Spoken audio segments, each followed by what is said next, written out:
I'm just realizing how funny it is that I have a screenshot of Connor from Detroit Become Human and the words Dream Daddy are overlaid across his cheek. And I feel like that's really amusing. Anyway, we're gonna play Dream Daddy Dad Rector's Cut because it was like on sale for like $8 the other day. I bought it like a few weeks ago. Anyway, my hair is extra puffy today and I'm ready to rock. Alright. Let's load this sucker up. Hopefully there's no update or anything because I haven't like booted it up at all. That child is putting an insect on that man's burger.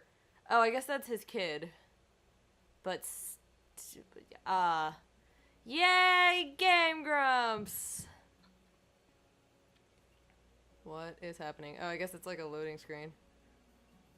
Hey look, it's the thing I picked for my thumbnail for this series.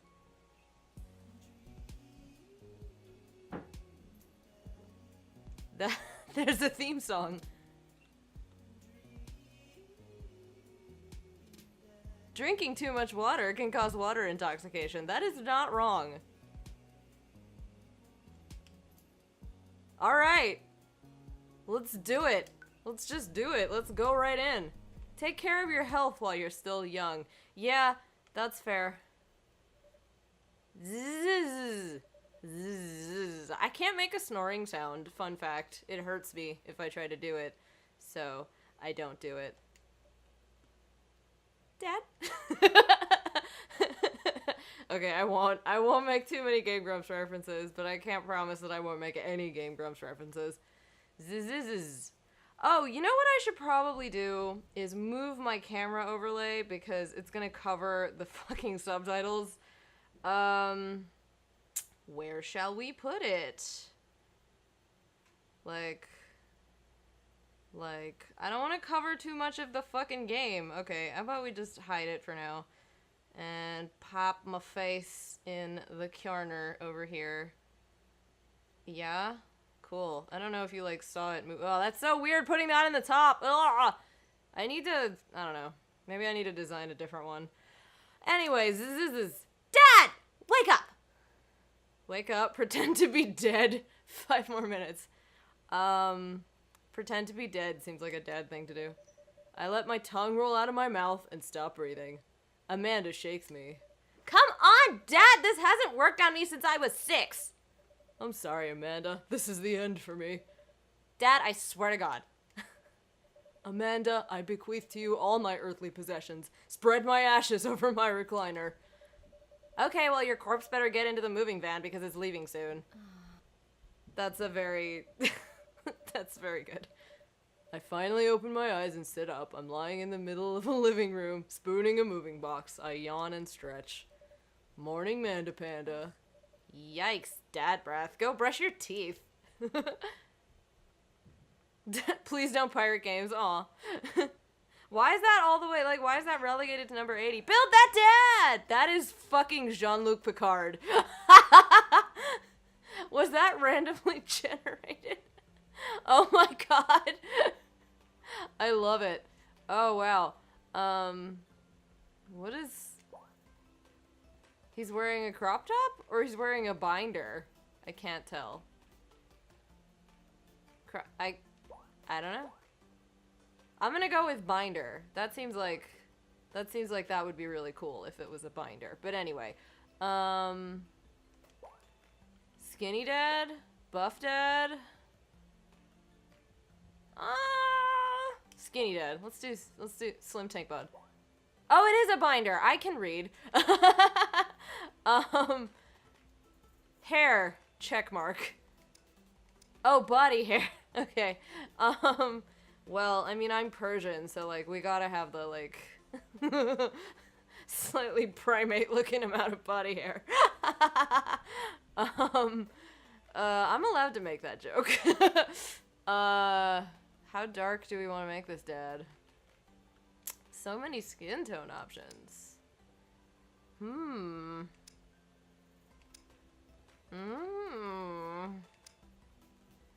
The thumbnail is so removed from the actual, like, picture in these character creators that I can never tell what's what. What's that about? Olive-ish kind of. It's a little. Let's make a. Let's do a little olive skin. Yeah, let's do that. Heads. What kind of head? Is he gonna have like cheekbones that could slice through butter or some shit, or make him rounder?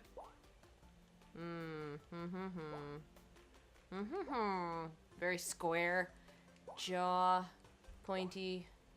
Butt chin. I like this one. Pretty inoffensive and smoothed out. My man needs some hair. Oh, do we want to give him Danny hair? Man bun. Okay, first I gotta make it not be fucking blonde. No offense to blondes, but like... red hair? Dark brown. Pink? I could get with pink. I think I want unnatural hair. Or like jet fucking black. It goes darker and darker and darker. I kind of like this one actually. What's the green look like? No, I like this one. Fucking Goku hair. I love it. Wait a minute. This dad's about to look like Bulma. Wait, was that on purpose? That might have been on purpose. Whoa, that is impressive. That is a lot of hair. Flat top? This whole stream's gonna be character creation at this point. I kind of want to give him Danny hair, except it needs more bangs. His forehead's too big. Whoa, what's with that? He's like got brown hair on like one side of his head. That's weird. I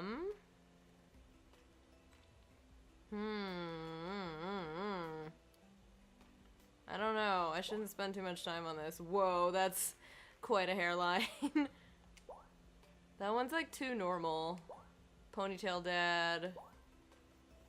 The puff. Sweet pompadour. Ah, your hair looks sexy, push back. Wait, what is the difference? Oh, that's like shaved on the sides and that's not. Okay, I see.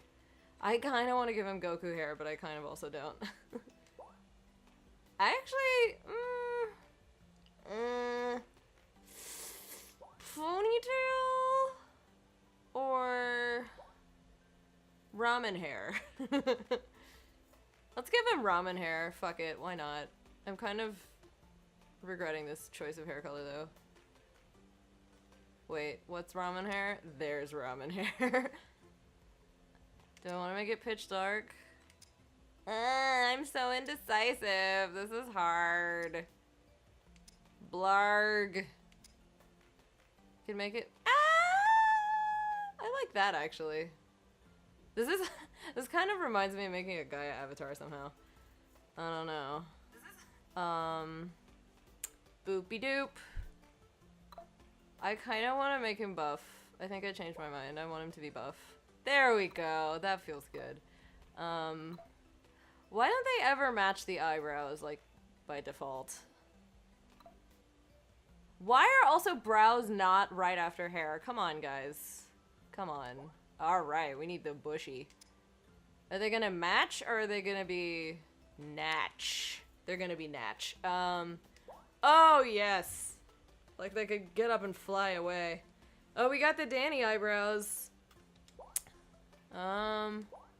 Okay, this looks good so far. Or do we want to make them more, like, well-groomed? Aww. That's cute. Oh, that's a Persian man. Again, I'm allowed to make that joke.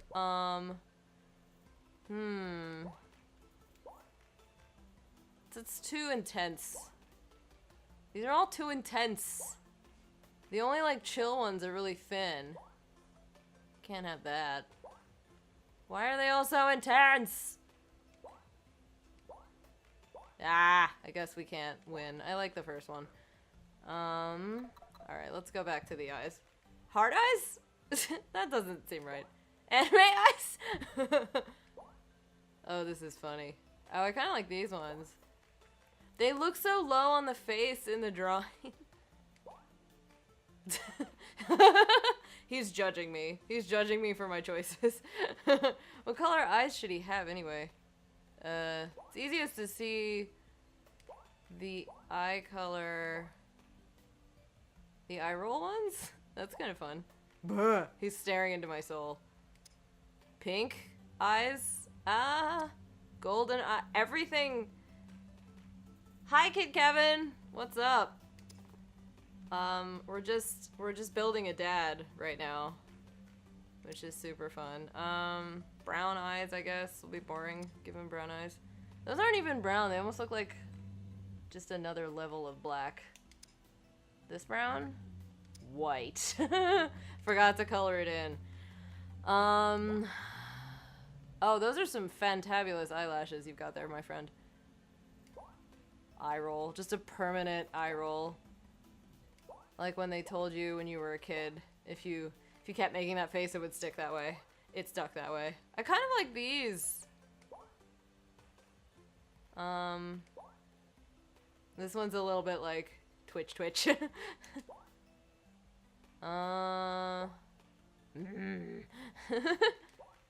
Whoa! Intense. I have to look at all of them. I have to make an informed decision. Oh, you really can straight up make fucking Goku. These or these? I think I like this one. Droopy eyes. I like it. Alright, noses. Oh my gosh. Well,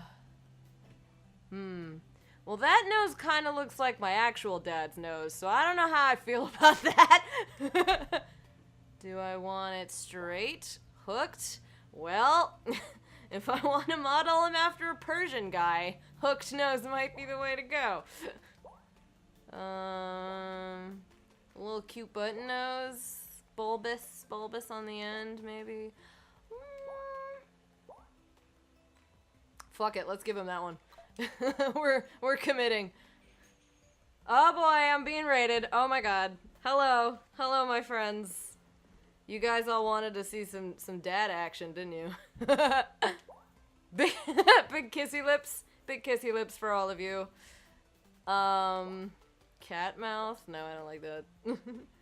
Hi there. We're building a dad.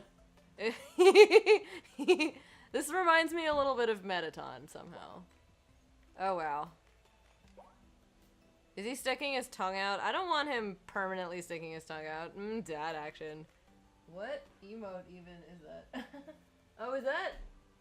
Oh, you have game face. Okay, I can't even see from back here. I have to like lean all the way forward. Sorry. Do I want to give him big old lips? What even? Oh, blue lipstick. Hot damn. Hot damn. Do I want to give him lipstick? I don't know. I don't know if I'm ready for that. I don't like that bright pink. A little more neutral. This is just going darker. I think that's the right tone. I think you have a thing with daddies after Daddy Cosmos. Hey, I'm not the one that... Am I the one that came up with that nickname? I don't actually remember. I thought it was you, madam. I can't decide if I want to give him big, beautiful lips or not. I don't want him sticking his tongue out all the time. I don't want him, like, doing that either. I don't like that. Can you blame her, though? I'm building a really hot dad right now. I'm not gonna give him a 3-face. This is so pouty. I don't want him to be so pouty. I want him to be smiley and happy. This is like a tired smile. Like, the eyes are kind of droopy, but he's still smiling.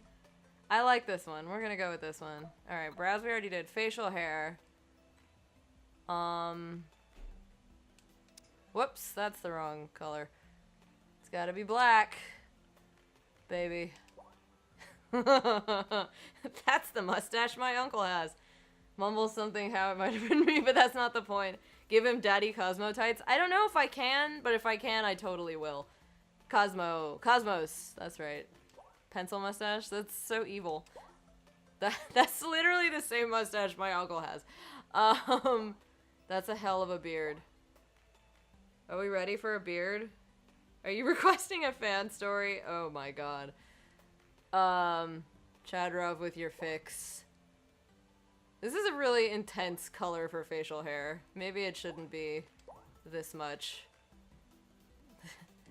little less might be good. What if he also dyed the beard? What if he dyed the beard a different color? What if he's really extra like that? Or what if it's white? It really just looks like he forgot to color it in. I'd be lying if I said I hadn't had some dreams. Oh my god. Dream daddies? Oh god. Oh god. I felt weird saying that. The beard is like too dark, but I want the beard, but it's too dark. Problems. I wish stubble was an option, but instead it's like clean shaven or like That's the technical term. Should we give him a handlebar mustache? You know what? Fuck it. I don't want facial hair. I changed my mind. Glasses! Hell yeah. What the fuck are these? Oh, they're like the gutter glasses. They're for working on the computer.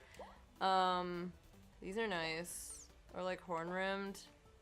Those are kind of dad glasses. These are like too cool. These are dad glasses. I'm glad you're having a better day now that you're in my stream. I don't know if my stream has anything to do with it, but I appreciate it.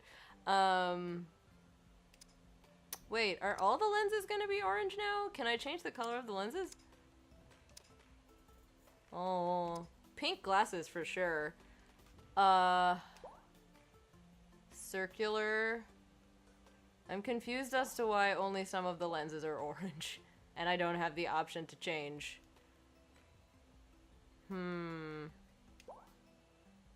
Pink glasses? Which ones? These ones, yeah. They're a little nerdy. Ooh, piercings! Wait, you can give him... Oh, it's an eyebrow piercing. I thought it was a dermal. Do I want to give him piercings? I don't like that they're just dots, though.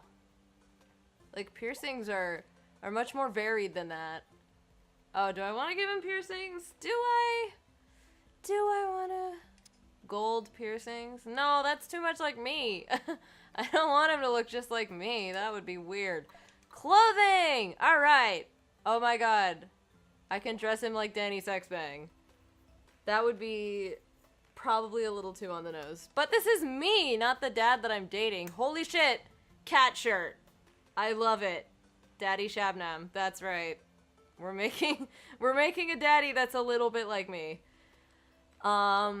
Oh, I like the stars, and I like the burgie, and I like the egg tits. I like all of these. Oh my god, these are fantastic. I have to go with purple cats. I guess I can't give him Daddy Cosmos tights. Husbando! Danny Sexbang! Alright, I think we're looking good. I mean, the shirt was like destiny, because it matches his hair. Let's do it! Name that dad! What do we name him? Oh my god. Dad. Dad Daddington. What do we name him? I don't know. Sheesh. Guys, suggest a name. Suggest a name for this dad. Please, in the chat. Help me out. I'm bad at this. I'm bad at making up names. Or should I just name him Daddy Cosmos?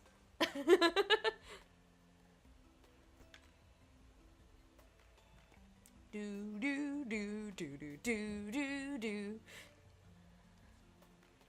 Daddy Shane? Wait, why Shane? No, I don't like Sheldon. Sheldon has that association now with that one show. Why Shane? Is this a reference to something I'm not getting? Oh, shit. Okay. I see what you did there. Cause like Shabnom, but Shane Bomb. Okay. Madame Guillotine, what are those eyes for? What are you thinking? Oh, you two are bad at names. No, I thought you would have put in a vote for name him Daddy Cosmos. But I don't want him to like be me. He's like a fantasy character. I don't know. Hi, Rengolds! What should I name the dad that I shall play as? Rengolds, do you have a suggestion for name that dad? What? All I can think of are names are people I actually know, which I don't want to use a name of somebody I know. But you are the dad. Be the dad. Chad dad? How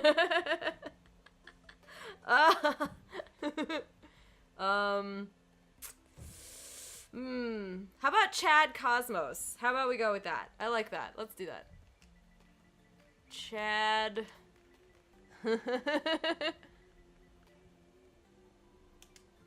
Haha. Yeah, that's right. That's right, Chad Ruff. That's what you get. The default name is Dad. I love that. Chad Cosmos.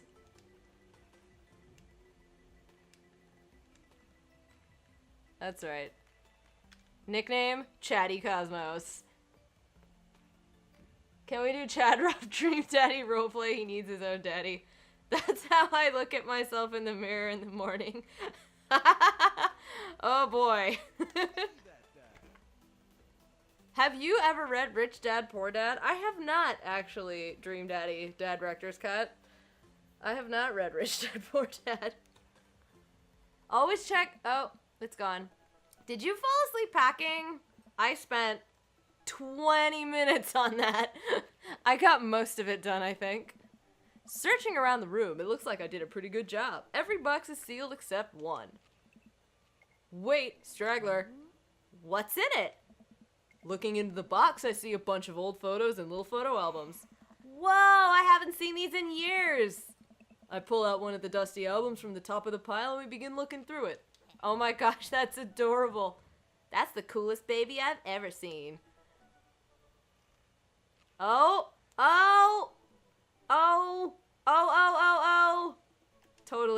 Totally gay. The only way your father and I could get you to stop crying was to put the sunglasses on you. Chad does need that shirt. Everybody needs that shirt. I need that shirt. But whenever we tried to take them off, you'd start crying again. You spent the first 2 years of your life with sunglasses on. That is the coolest baby of all time. I would roleplay with Dream Daddy. That's like my dream there. Dad artifacts. Nice. Halloween when you were maybe 4? A Ninja Turtle wearing a tutu and a crown. Is that King K. Rool? Like, basically, though? Oh my god, that dragon costume! You couldn't decide between being a princess or a dragon, so you went with both. Princess Dragon. Perfect! Creativity. Why do I remember crying in that dragon costume? You saw yourself in the mirror and realized you were afraid of dragons. Seeing yourself inside the dragon's mouth was a realization of your greatest fear, I think. That's intense. Right? Yep, definitely repressed that memory. And this was you in your horse phase. I was a horse girl. Was anybody else a horse girl? As a kid, you don't have to be a girl to be a horse girl, I think. Horse girl is a universal thing. I was definitely the horse girl. Dad, I believe you named that horse. Wow, let me rewind that. I believe you named that plush horse Sir Horsington the Brave. Oh. I don't think that was his. Amanda lunges for the photo, but I quickly snatch it away and hold it above her head with my superior dad arms. Nice try, but this is important blackmail for later down the road. Go ahead and try me. I've seen pictures of you in your ska band. Oh, sick burn. I was always friends with horse girls because I was a unicorn girl. Oh my god, Rengolds. That's amazing. I think Chadrov was the ultimate horse girl. Ouch, kid. The Scommunist Manifesto had a chance back in the day. Sup, Project Zero? Dating some dads, that's right! We're gonna date some dads, but first we have to establish the personality of ourself, the dad. But real talk, I was tuned to my music. I was not one of those, like, music on, world off kind of kids. I was so fucking weird. For a little bit I was. When I hit my J-rock phase, I constantly had headphones in and I was constantly listening to music too loud, but, like, I was definitely a horse girl in, like, elementary and middle school. I have entire notebooks full of horse drawings. What's the horse girl? Basically, like, kids sometimes have a phase where they're, like, completely obsessed with a certain thing, and there seems to be a large group of children who have a phase where they're obsessed with horses. And they draw horses, and they have horse stuffed animals, and they want to ride horses, and I was totally that kid. Except I never got to ride a horse, so I just had to obsess in silence without the real thing. Hey, it's Emma P! No, Dad, that's Emma R. I didn't meet Emma P until high school. Honey, I promise you wholeheartedly that I will never stop mixing those two up. Dad, Emma R's been my best friend since I was 7. Give it, like, a little bit of effort. Oh, right, Emma P was the one who... pooped her pants. Fired a flaming tennis ball at the police station is awesome. Lighter fluid, tennis ball, tennis racket, right? Dad, that was you. Oh, right. I was a wild child. Chatterov, you didn't have a phase where you were into horses? That's cool. That's cool. That's fine. No judgment. Shared my CD collection with my dad, so I spent my days listening to random classic metal. Dude, that's awesome! I spent most of my, like, formative years not hearing any music in English. It was either in French, or in Farsi, or in Spanish sometimes. And then classical music, which doesn't have words, or it's in Latin. Music is the best thing to share. That's true. That's very true. Music is good. I was 6 when you did it. Okay, Amanda, I wasn't aiming for the police station. It just happened that there was a police station in the vicinity of where I wanted to hit a flaming tennis ball. This is the coolest dad ever. Yeah, I remember you explaining that to the police. They didn't believe me either. Anyway, I gotta show this to Emma R later. She'll get a kick out of it. The first photography award you ever won. Yeah, and it got us a $20 gift card to McFriday's. And then you got food poisoning from the cheesy tostada blasts. Everything has a Z in it. I think you mean food poisoning, you know, with a Z. Dad. Still can't drive past McFriday's without gagging. Still proud of you, though. Amanda reaches deep down into the box and pulls out one last photo. Neither of us say a word. We stare at that photo for a long moment. Aww! I finally decide to break the silence. Ah! Adopted? Do we like adopted? Let's go with adopted. Yeah. Oh, stuff is happening. Unless we're talking Horsemen of the Apocalypse or something equally metal, no horses. This game gets dirty? Does it get dirty? I don't know. I don't know anything about it. What is Team Toxic missing? I am not sure. Somebody else check the channel. It's kind of a funny story.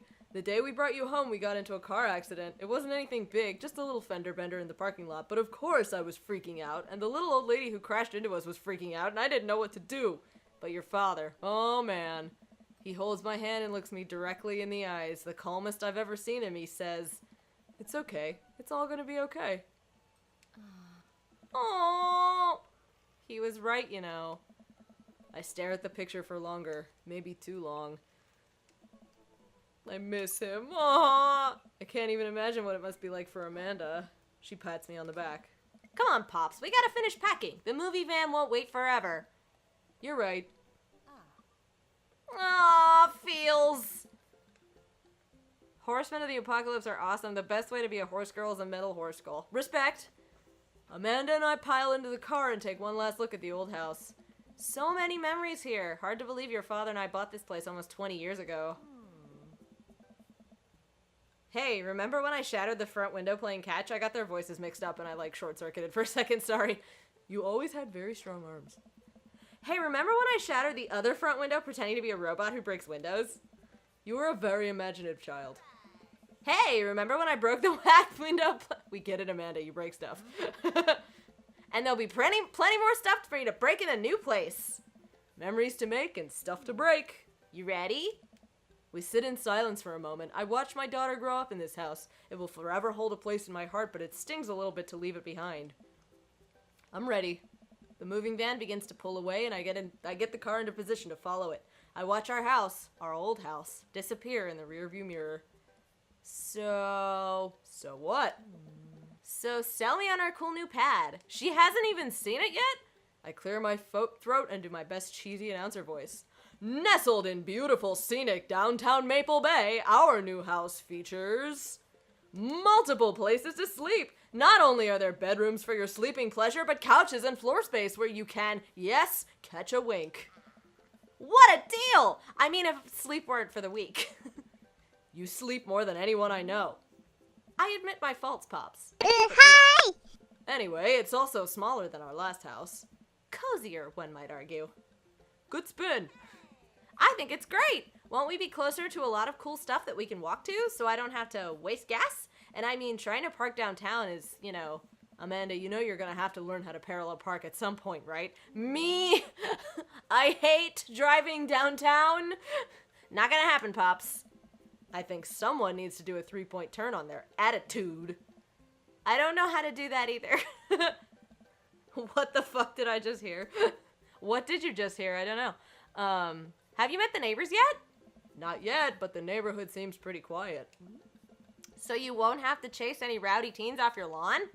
You are the very teen you mock when you say that, honey. I'm in my last year of high school. I'm practically dust. Yeah, you're a real... Don't you dare. Senior. Dad, I know where this is going. Citizen. Oh, thanks for following, Rengolds. What was my alert sound? I don't even remember. I'm just gonna ignore that. But I won't forget it. So what's item number 1 on the new house agenda? Well, first we'll need to forge a path through the solid wall of boxes that's blocking the living room. I still have to install the washer and dryer. We need to go grocery shopping.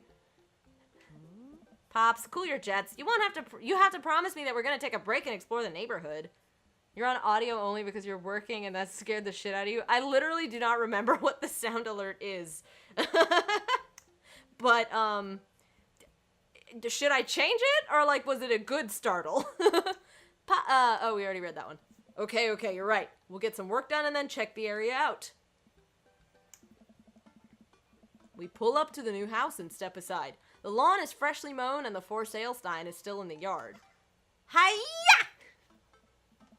And with a swift kick from Amanda, the for sale sign is no more. Nice form, Sweet Pea. I got a problem with authority! I'm so proud. Man, all that karate chopping tuckered me out. I could really go for a sandwich. An ice cream sandwich.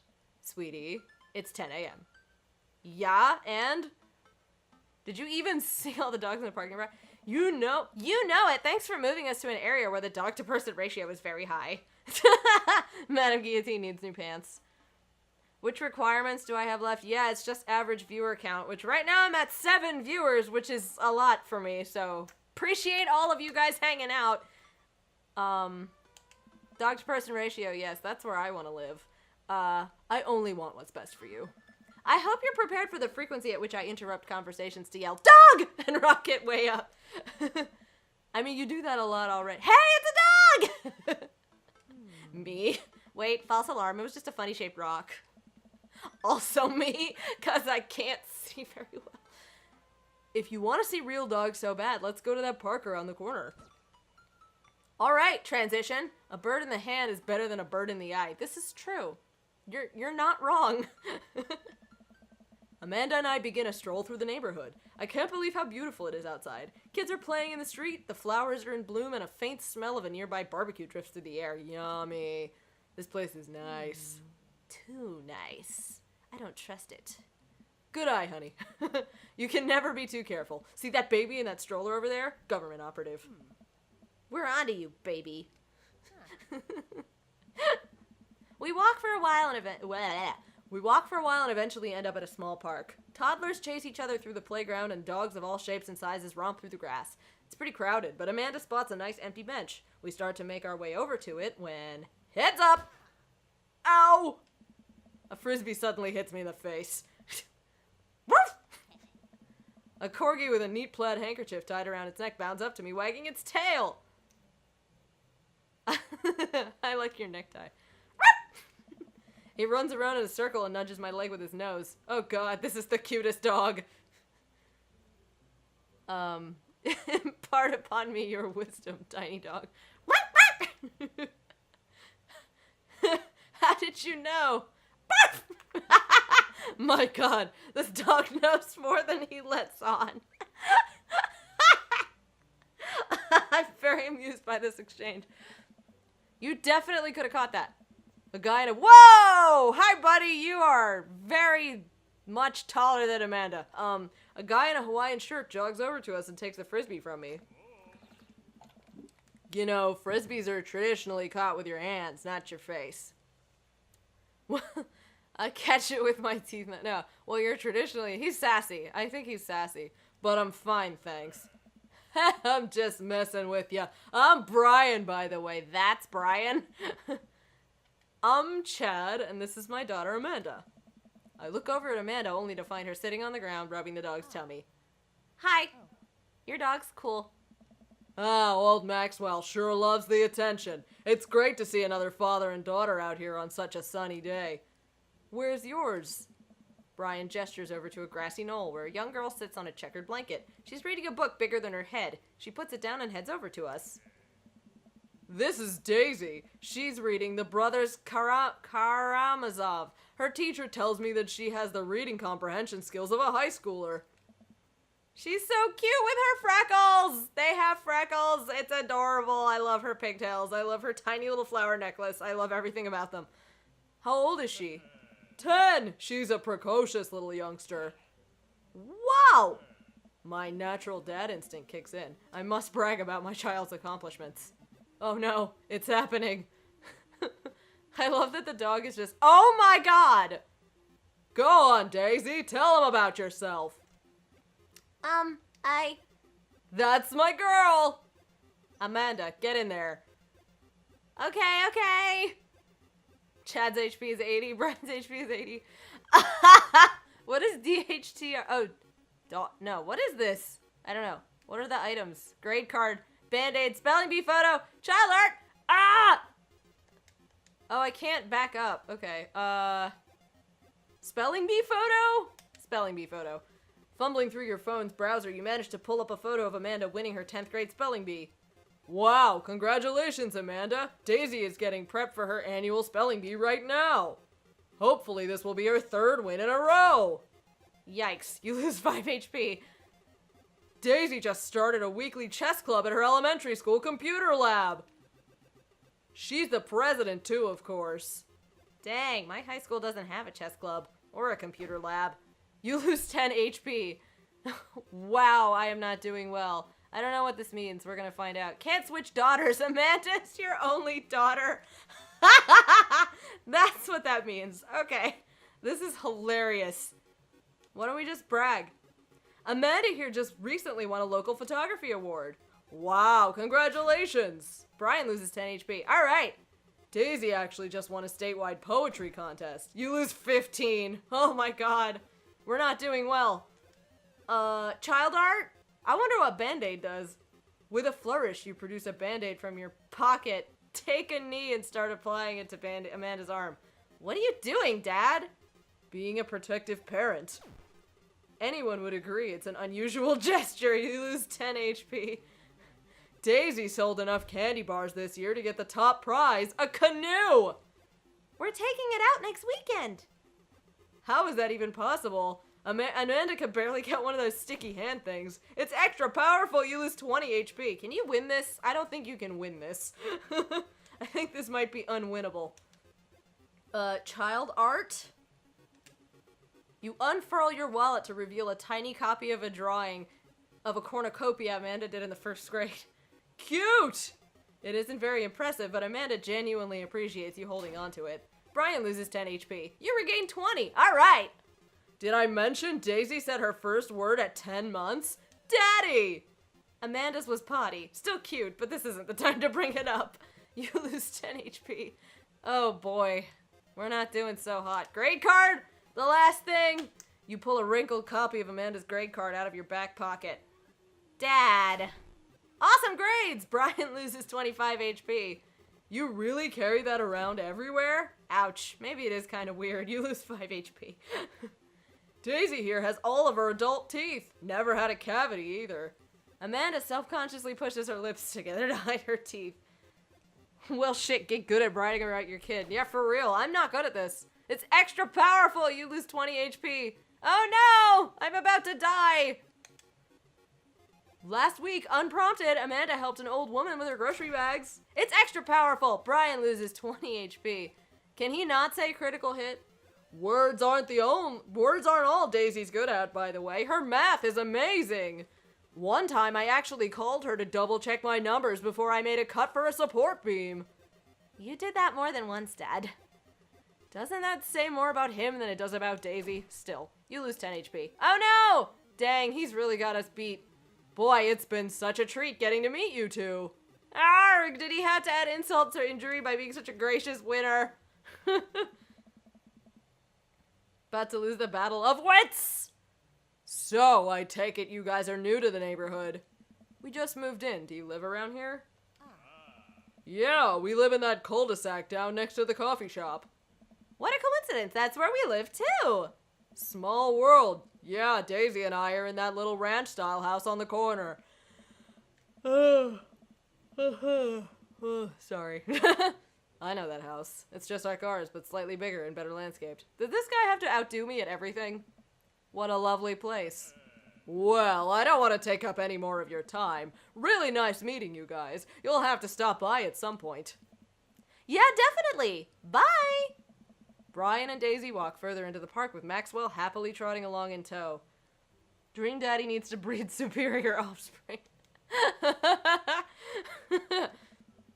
Do you get the feeling that he was trying to one-up us? Trying and succeeding. I can't believe that kid's only 10. What was I even doing at her age? I believe you had a bit of a thing for horses. Shame that didn't pan out. Could have majored in comparative horse studies. It's not too late to minor in horse creative writing. Too close to the truth, Dad. Let us never again speak of the fantastic adventures of Sir Horsington the Brave, an epic in 7 parts by Amanda Cosmos. I forgot I named them Cosmos. We laugh off the horse epic and walk around the park a bit more, enjoying the day. Coffee shop? Yeah. Because we gotta meet more dads. And I'm sure a coffee shop is a great place to meet dads. Gotta get my hands on a nice hot cup of the old bean juice or I'm gonna be useless all day. I think we passed a coffee shop on the way here. Maybe we could check that out. Let's do it! Yeah! That quirky lab assistant from NCIS just reminds me of you. That's a good one. We walk down the street to the Coffee Spoon, a cute little place on the corner. Man, this is in such convenient walking distance from our place. I mean, I guess. What's wrong? Why would I go somewhere else and drink coffee on a couch when I could just drink better coffee at home on my own couch and not have to make awkward eye contact with other people? Me. Except it's tea and not coffee. At least when I'm home, some random guy isn't going to come up and sit on the recliner next to me and I won't feel like a little weird about it because technically he's not sitting at my table, but he's very much within my personal zone. Dad. And what's the etiquette when you have a dirty mug? Is there a bin? Do you go set it up on the counter because you don't know where else to put it? Or do you leave it there and feel your face flush hot with shame as you consider the possibility that there is in fact a bin somewhere just out of sight and now you're just that jerk who left their mug? Me! Dad, are you just afraid to meet new people? Yes, Amanda! I feel this on a spiritual level. We walk inside. This is so great. Oh boy, look at this guy. Oh my god, is he one of the dads? I think he is. Whew! Whew! He's got a college dorm room tapestry set up along with a stage with acoustic guitar and a microphone. Hell yes! Yes! Ow! That hurt! The inside of the coffee shop is incredibly warm and inviting. Vinyl records line the walls and patrons lounge around on well-worn-in couches. Some cool tunes spin on a record player next to a little stage. What voice do we give him? I only have so many more pitches down I could go. Welcome to the Coffee Spoon, guys. How's it going? What's with the name? Oh, it's kind of dumb. It gets mentioned in this poem I like, and I thought it was a good idea at the time. And I suppose now it's still a good idea because, like, the business is still running. But people ask me that question all the time, and I give them the same answer every time. And now I'm standing here rambling, and I'm sure we're all getting more and more uncomfortable the more I keep talking. But man, we're in it now, and I can't stop. I love this guy. I appreciate you. Everybody, it's crickets. So what'll it be? I scan the chalkboard menu and I'm immediately overwhelmed.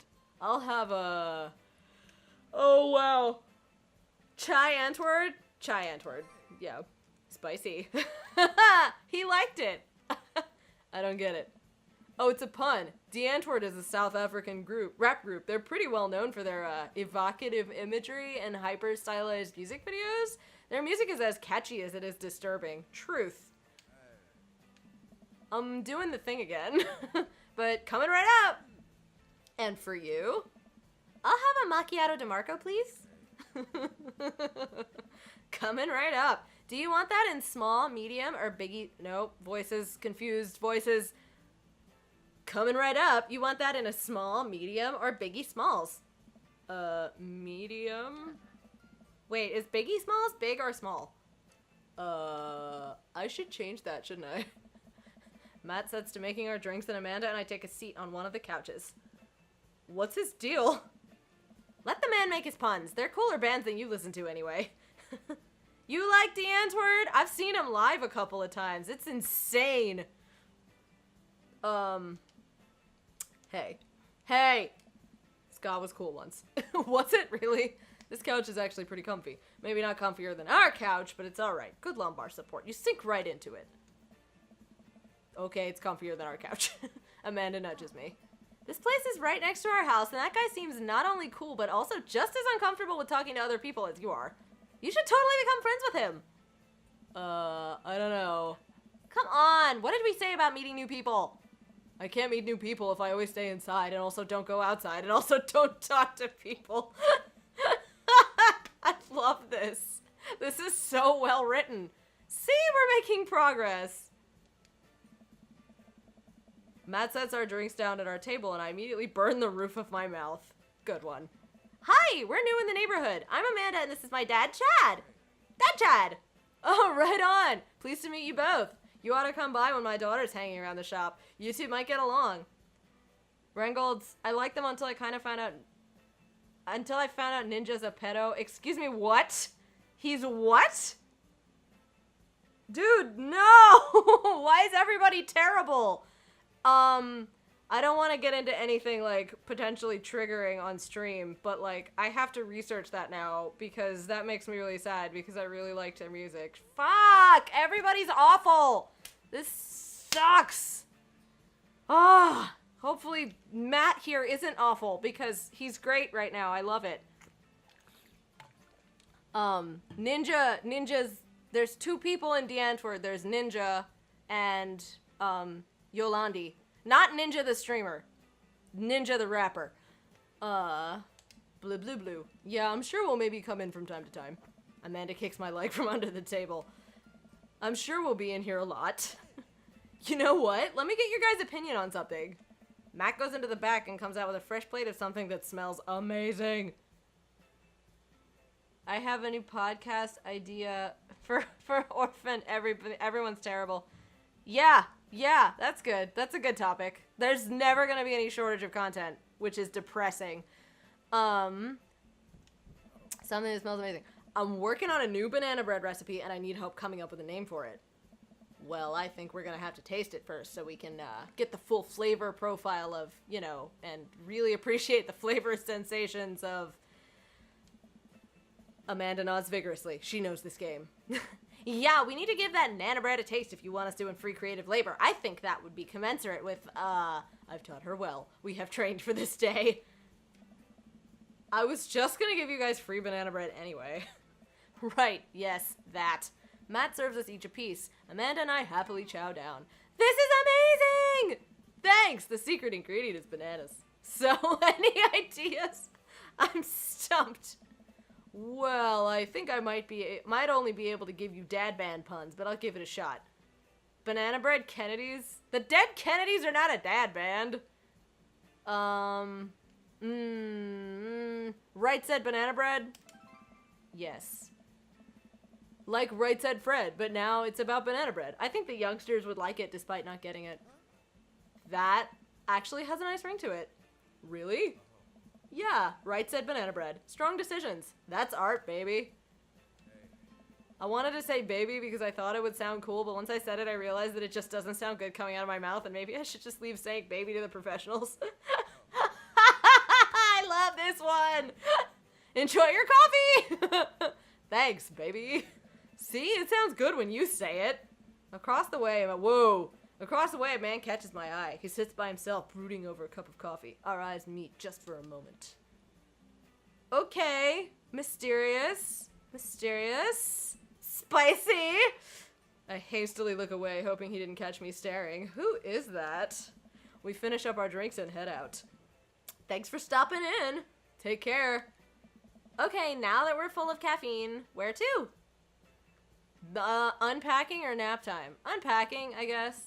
I've got a lot on my plate right now. Did you know that moving is one of the biggest sources of stress for adults? Is it right behind the constant fear that you smell bad and everyone's too polite to tell you? Probably. This is so good. Do I smell bad? Amanda gives me a whiff.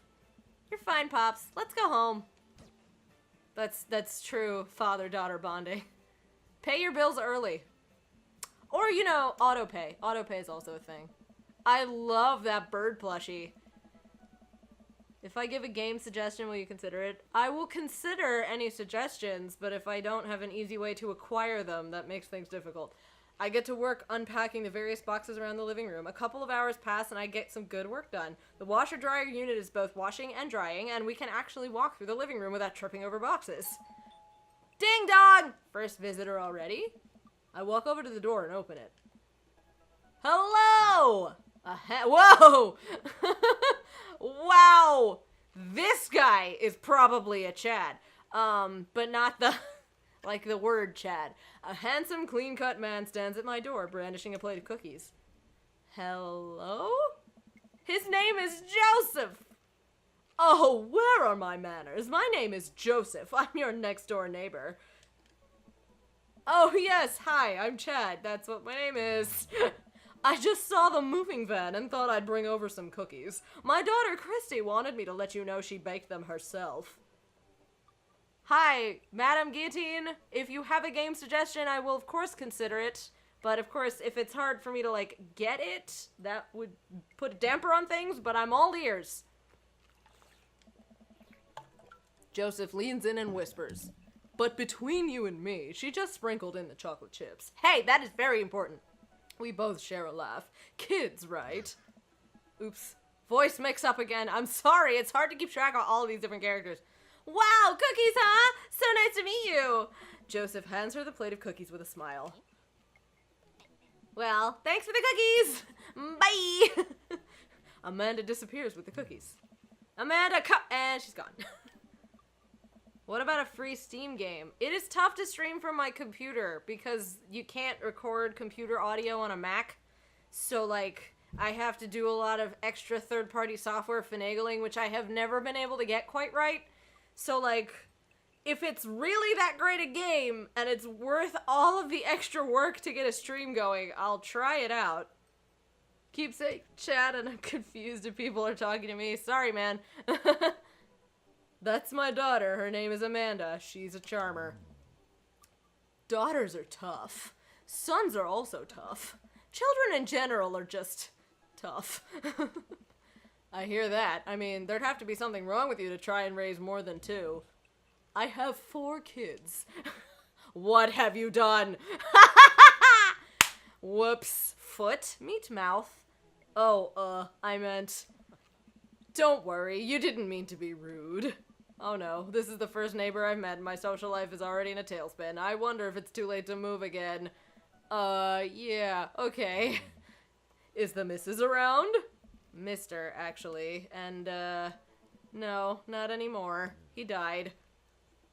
Oh. I'm sorry for your loss. Oh, DDLC. I've watched a few playthroughs of it, so I already know what's coming, which I feel like takes away from the experience of, like, streaming it for entertainment purposes. So, yeah. I own it. I have been meaning to actually play it through for myself, but I've watched, like, every possible permutation of that story. So I don't know how fun that would be to watch. But, I like where your head's at. I see where you're coming from. If they released it on PS4, I would happily do it. Yeah. No, it's alright. Wow, this is uncomfortable. We stand there quietly for a moment, acutely aware of how awkward we both made things. At least you both equally fucked up. I'm sorry, can you close the door real quick? I look at Joseph quizzically, but comply. After a second, I hear a knock on the door. Opening it, I see Joseph standing there with a huge smile.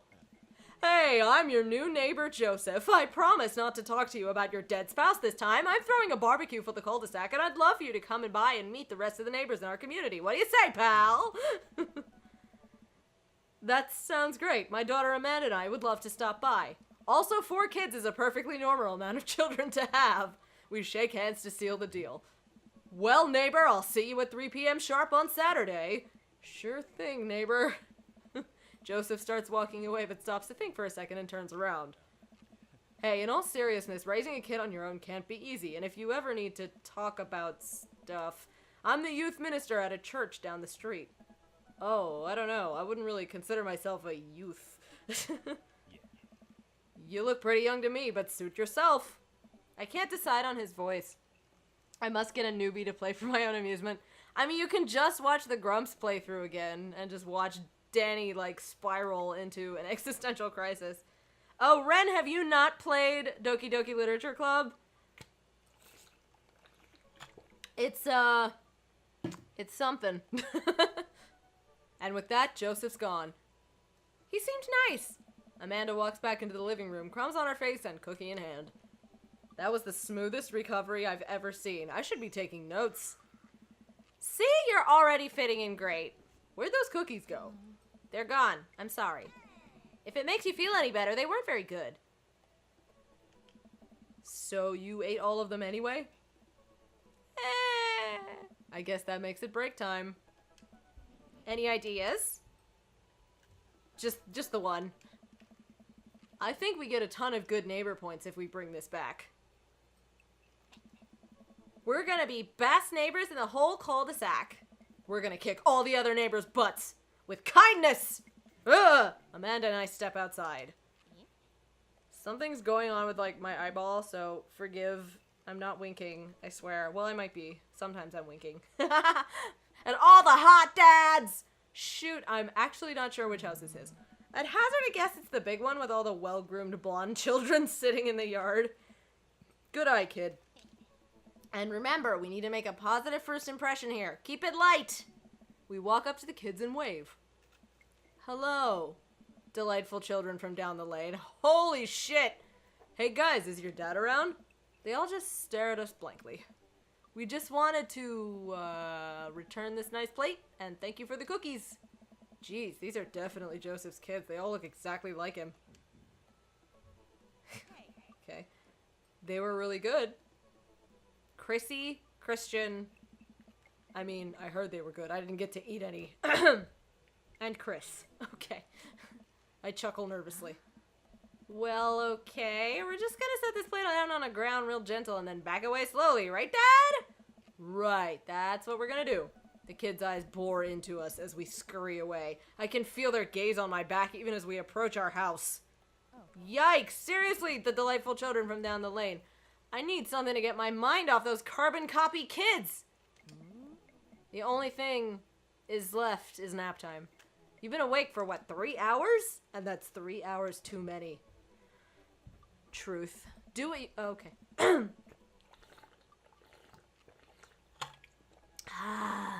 Wait, I thought... But that's the coffee shop. But, okay. I'm confused about the geography here. As we're walking home, I hear heavy footsteps come up behind us. Chad! Bro! I turn around and I'm greeted by a familiar face jogging up to us. Look at that fucking baby! He's so pudgy and cute! He's wearing a beanie! This is, all these like deep man voices are messing up my voice. Craig?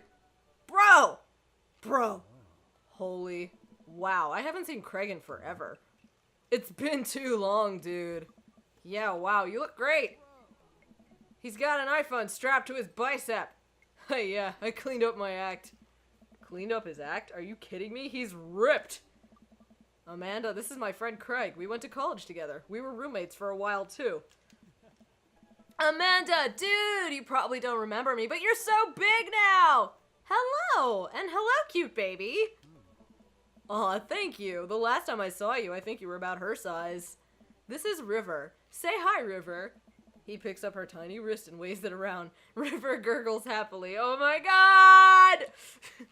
Are you babysitting? Nah, dude, River's my kid. Man, it has been a long time. Feels like 1 minute we're rolling up to exams with bad hangovers and the next we're both fathers. Where you been, man? I was working out in California and just relocated the business back to Maple Bay. No kidding. Amanda and I just moved to this side of town. How's Smashley doing? I mean Ashley. Ashley is her name. This is how Weezer was born. I'm dying. She actually still goes by Smashley. And, we got divorced last year. Oh, dude, I'm so sorry. It's old news. We take turns taking care of River and the twins. It's all copacetic. Twins? You have 3 kids? Ain't life something, bro? Right? Kegstand Craig is a father. Of 3! Kegstand Craig? Oh, yeah. It was my old college nickname. He got it because he did a lot of keg stands. It's that thing where you do a handstand on a keg and then drink from the keg. Right! He was very good at it. Bro, I hate to be that guy, but I'm in the middle of my daily jog and I really gotta keep up my heart rate. Brought River along for, you know, resistance training. You jog daily? I jog yearly. On January 1st, when I promise myself I'm gonna jog daily for the rest of the year, but I give up after 30 minutes and just walk home. Well, it's never too late to get back into it, dude. You should join me sometime. I just noticed the, like, polka dot sweatpants he's wearing. I don't know. Come on, it'd be fun. We could grab breakfast afterwards, catch up. We could do a bro brunch like the good old days. Alright, sure. Sounds great. Great. Let's get that going soon. I better get moving. Good to see you guys. Craig gives a little wave, puts his earbuds back in, and jogs off. I can't believe Craig is ripped and has kids. I'm reeling. You're also pretty ripped, Chad. Why is that? The Craig I knew is not fit to be responsible for any living thing, including and especially himself. One time I watched him drink an entire jar of marinara sauce for dinner. Amanda, he opened up a new jar of marinara sauce, and then he drank it like it was a thing that normal people do. It was unholy. And then I asked him what the hell he was doing, and he said, and I quote, "It's basically a smoothie, bro."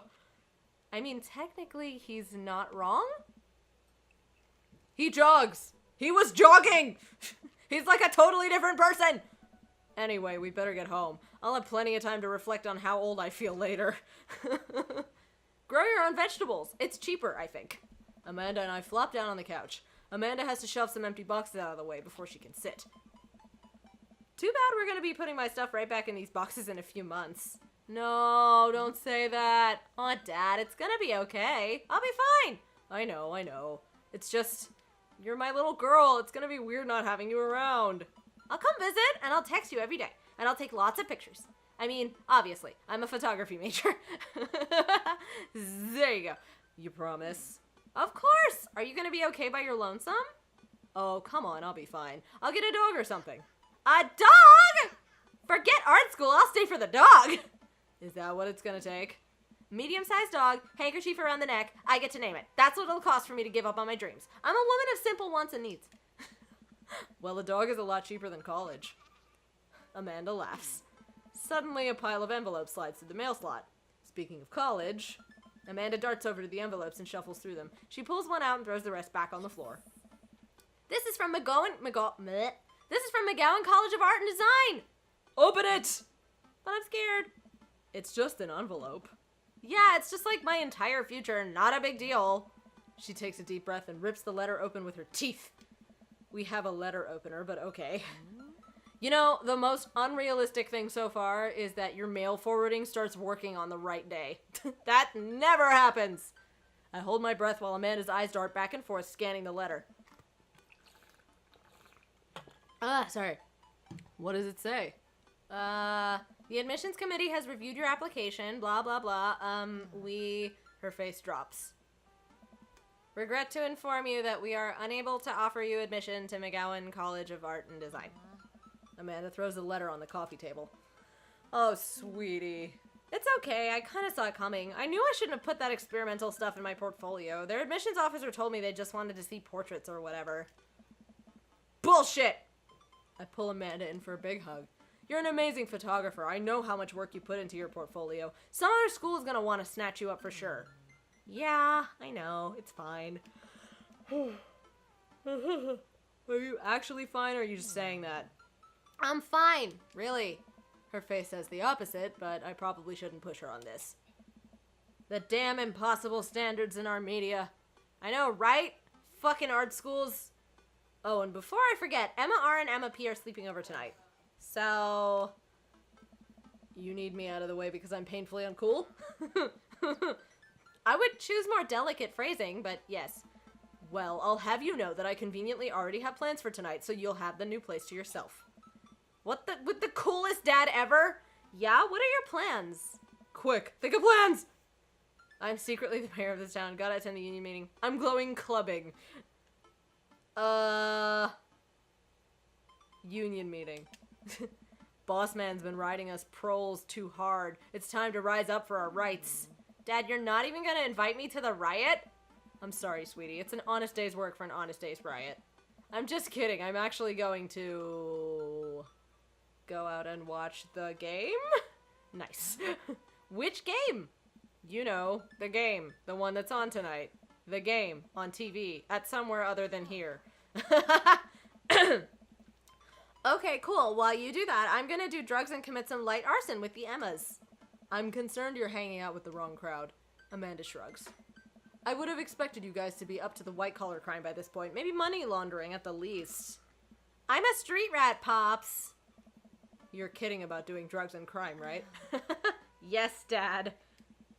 Just making sure. I give her a pat on the head. Have fun with your sports!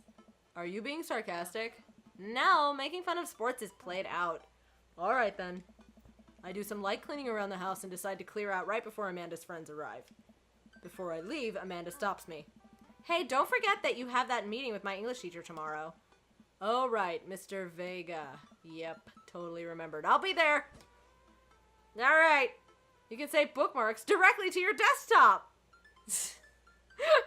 Is it 1998? Whew! This is a vocal workout. Wow, I guess I really didn't think this plan through. I'm not entirely sure where the closest bar is, and Amanda still hasn't shown me how to use the GPS on my phone, so I'm just gonna pick a direction and walk in it. Seems safe. To all dads, it is 1998. True. Let's go this way. Cool. Okay, we're marching. We're marching in the direction of the game. Any game, really. In the distance. Could it be? Jim and Kim's! A big burned-out neon sign hangs above a tiny dive bar. Jim and Kim's, huh? Alright, it'll do. The bar is small and dimly lit. The crack of pool balls sounds in the back as patrons laugh and joke. A string of multicolored Christmas lights hover above the bartender. I can't tell if he's Jim or Kim. I pull up a seat at the bar. What'll it be? 1 beer, please. Sure thing, boss. The bartender slides me an ice-cold beer. I take a sip and enjoy the refreshing taste. Say, are you Jim or Kim? I'm Neil. Oh.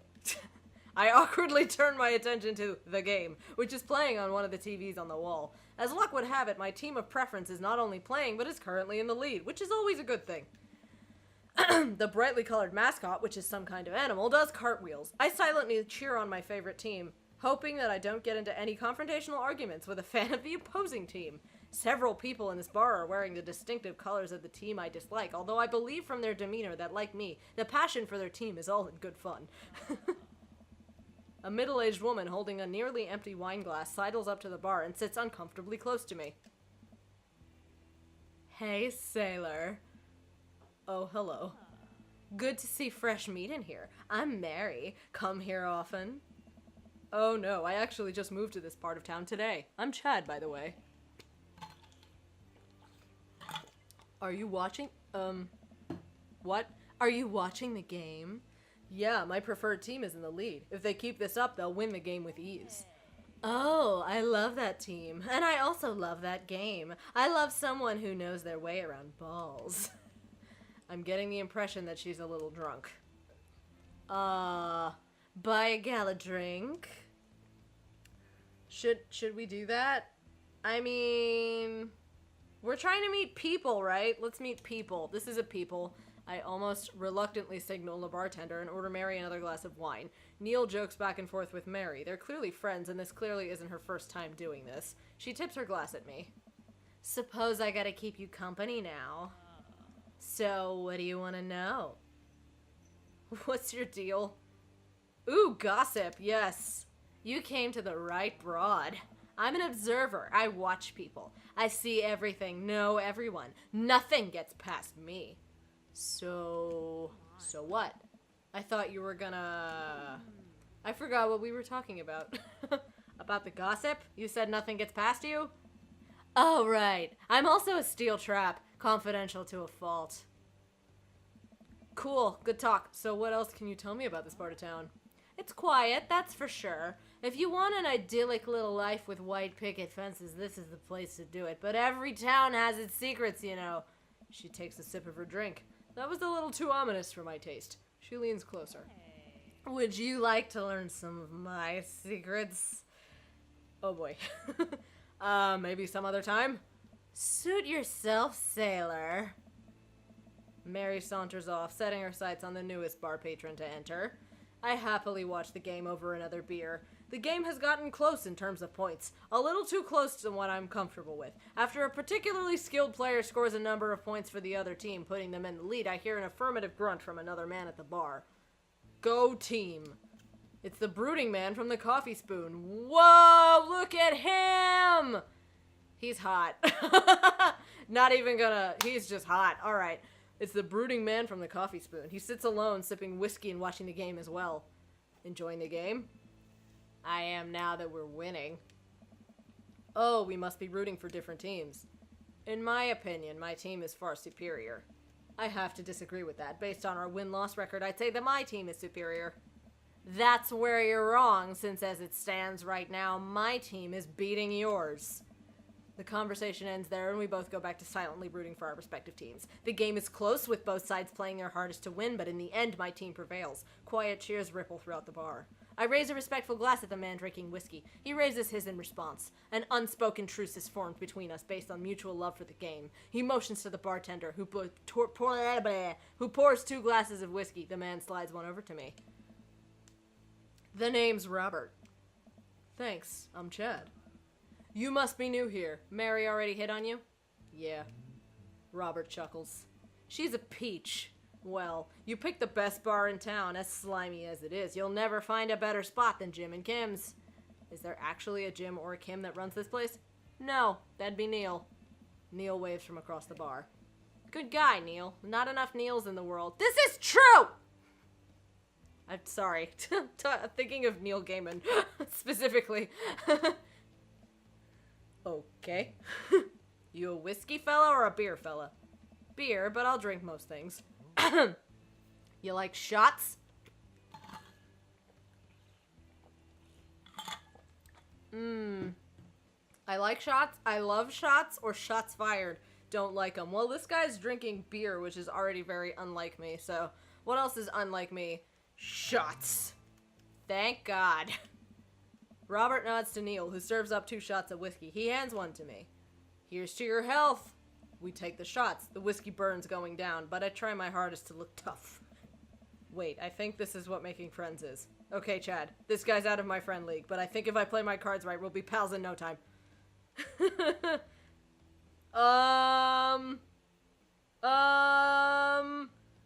Just go for it. Let's just go for it. Your face is Good. He liked that. I love it. Thanks. Wait, I think this is what flirting is. You're back with beans! You just missed the most awkward attempt at flirting. Man, this guy is mysterious and cool. Way cooler than I am, at least. Robert signals to the bartender for another round. That's a lot of shots in a very short amount of time. What are you doing here tonight? Running from my problems. Trying to make friends. Daughter! Let's talk about the daughter! Because he's definitely also a dad, because he's one of the dads. Not like forever. She was having a sleepover with her friends. Family type, huh? Single dad. He gets up. Be right back. Gotta powder my nose. Never seen Robert this talkative. He must like you. Where is Neil? Where is he? Is he the boarhead? Where is Neil? Huh, guess so. I gotta admit that Robert has a gruff charm to him. If a guy like that thinks I'm cool, then I really must be. Robert comes back from the bathroom and grabs his leather jacket. I'm gonna go home. You heading my way? I don't know, maybe. Robert and I leave the bar and find ourselves walking in the same direction. I live in this cul-de-sac down the way. Does everybody live there? Me too. We just finished unpacking today. Great place to be. Good neighbors. Well, some of them. Who's that? We get to Robert's house, which is just a few houses away from mine. We stop and he turns to me. I don't kiss and tell, Chad. So are we doing this or what? Whoa! What? You know, do you want to come inside or not? A wave of realization rushes over me. I blush. He's a ghost? What? Lay it on smooth, smile and nod. I don't know! He's really hot!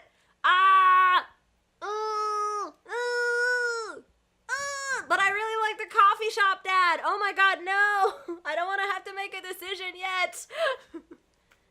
Are we doing this? Shit, I don't know. Dirt tea. I was clipping your stream and think I missed more good moments. Oh no! The irony.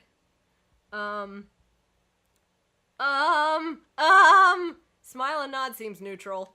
Smile and nod. Let's do it. Oh my god, it's happening! I follow him up to his door. He fumbles with his keys for a second and unlocks the door, leading me inside. The moment the door closes behind us, he pushes me up against a wall and kisses me, grabbing my hips. Oh boy. Come on. Robert takes my hand and leads me up the stairs and into what I assume is his bedroom, but it's so dark that I can't see anything but Robert's intense expression.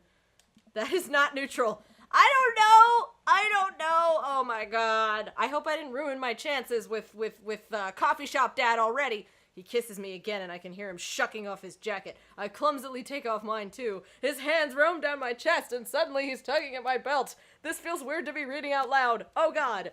I don't normally do this. Do you want to stop? I kind of want to know where this is going, but I also, don't want to ruin I wonder if this is an ending, and then I can, do it again. What do I do, people? Help!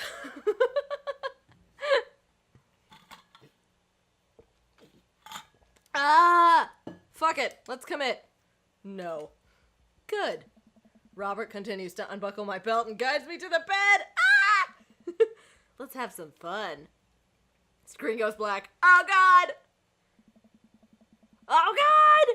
They boinked! Sunlight streams in between the slats of the blinds. My head is pounding. I really overdid it last night. Wait a minute, this isn't my old house. Or my new house. Oh, right. I look around for Robert but find myself alone. Hello? There's a clatter from the bathroom and the door opens. Robert is fully dressed and grabs his keys. That was fun. Yeah, it was. You should go. That's certainly not what I was expecting. Well, talk to you later? Robert cracks a smile. Sure, your clothes are over there. I hastily get dressed and show myself out. The sun is unbearably bright. I need to lie down. I start to make my way back home once I suddenly remember... Amanda! Bad dad. I rush back home and throw the door open. Something smells delicious. Amanda? Amanda runs out of the kitchen and looks slightly disappointed. Aw, man, I was kind of hoping you had gotten kidnapped and I was gonna have to come rescue you. No, I, made a friend at the bar last night and ended up sleeping over at his place. Where are the Emmas? They left a little while ago. Something smells delicious. It's Dad. Oh, you guys have fun? Yeah, watched some movies, ate snacks, stole a car. You know, usual sleepover stuff. You teens and your larceny. So, this breakfast that's cooking, what's that all about? Well, there's hash browns and eggs and bacon. Can I? Yes, you can have some breakfast. Bless you, sweet child. My head throbs. Gotta do something about this hangover. Amanda, your loving father might have overdone it last night. Ooh, somebody's hungover. Father of the year. You wouldn't happen to have any aspirin or... I've got just the thing. Hang on. Amanda runs to the fridge and pulls out a jar of pickles. Amanda, what? Drink this! The pickle juice? Yup, it's what I used once. I would assume someone would use. I would also assume that it works pretty well. Although I've never tried it before, and won't try it, obviously. Give her a stern yet resigned side-eye.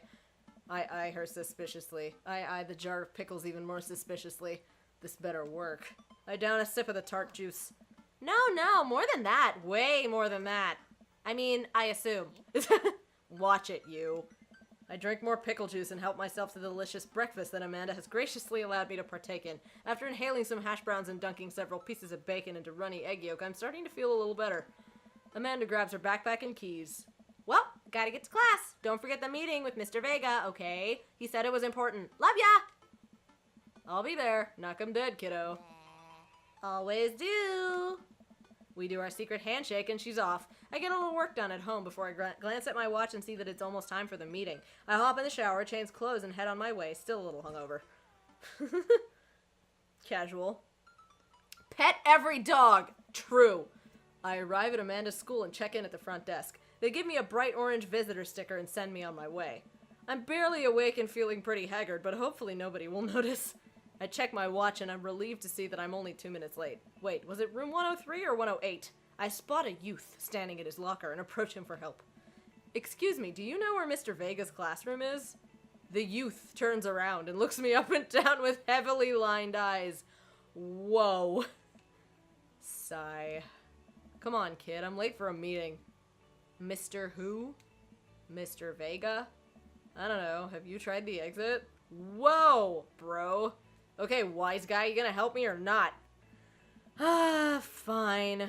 Up to those stairs and to the left. Can't miss him. I head up the stairs and walk around, unable to find Mr. Vega's class anywhere. After a couple of minutes, I head back downstairs. That punk youth sent me on a wild goose chase. I get back to where low-rent Gerard Way is standing, fully ready to give him a piece of my mind, when suddenly a head pops out of the classroom next to his locker. Lucian, don't you have third period to get to? Fine, Mr. Vega. Oh, found Vega. There he is. Oh god, did you clip me saying yes to boinking that total stranger? Wow. Now I'm officially 10 minutes late. I glare at him as he walks away. We're not cool. You must be Chad. This period's almost over. Would you mind waiting in the back? Mr. Vega leads me in and I take a seat on one of the comically small students' desks in the back. I might get stuck in this. Alright, where were we? Now, who can tell me about the unreliability of the narrator in J.D. Salinger's Catcher in the Rye? Yes, Colin? Colin stands up and does the thing where he blows into the crook of his elbow to make a fart noise. Wait, can I still do that? There it is. I haven't done that since I was a child. The whole class erupts in laughter. All right, everybody. Very funny, Colin. Please sit down. Now, Holden Caulfield is an unreliable narrator in the sense that the bell for the end of the period rings. All the students immediately get up and make a break for the door. Remember to do the readings and answer the response questions on page 194 in your textbook. Nobody's listening. Or not, I guess. Mr. Vega turns to me and sighs. Hugo Vega! That is quite a name. Middle schoolers, right? Don't you teach high schoolers? Both. You know, budget cuts. Right. Thanks so much for coming in. No problem, Mr. Vega. Please call me Hugo. I don't normally do these impromptu parent-teacher meetings, but as I'm sure you know, Amanda's a very bright student, and I'm concerned about her recent behavior. You what, mate? What's going on? Amanda has never been the most engaged student, but I know she cares. Recently, though, she's been falling behind. She's not completing assignments and has been doing rather poorly on tests. I'd normally chalk this up to senioritis, but this is strange. I thought Amanda always shared everything with me. Hadn't even crossed my mind that something might be wrong. I just wanted to ask, is everything okay at home? We just moved? Well, we just moved recently, but it was only to the other side of town, and Amanda was more excited about it than I was. See if you can talk to her about it. I know she values you a great deal and would appreciate your guidance. If she keeps heading down this road... He's too busy looking for other dads. He's lost sight of the goal. Raising a perfect child. This is why Brian is out-dadding us. I know how important art school is to her, and I would hate to see her miss out on scholarship money that she clearly deserves. I'll make sure to talk to Amanda. Thanks for letting me know, Hugo. Anytime. On my way out, I stopped, thinking for a moment. I turned to Hugo. Hey, Hugo? Yes? Oh.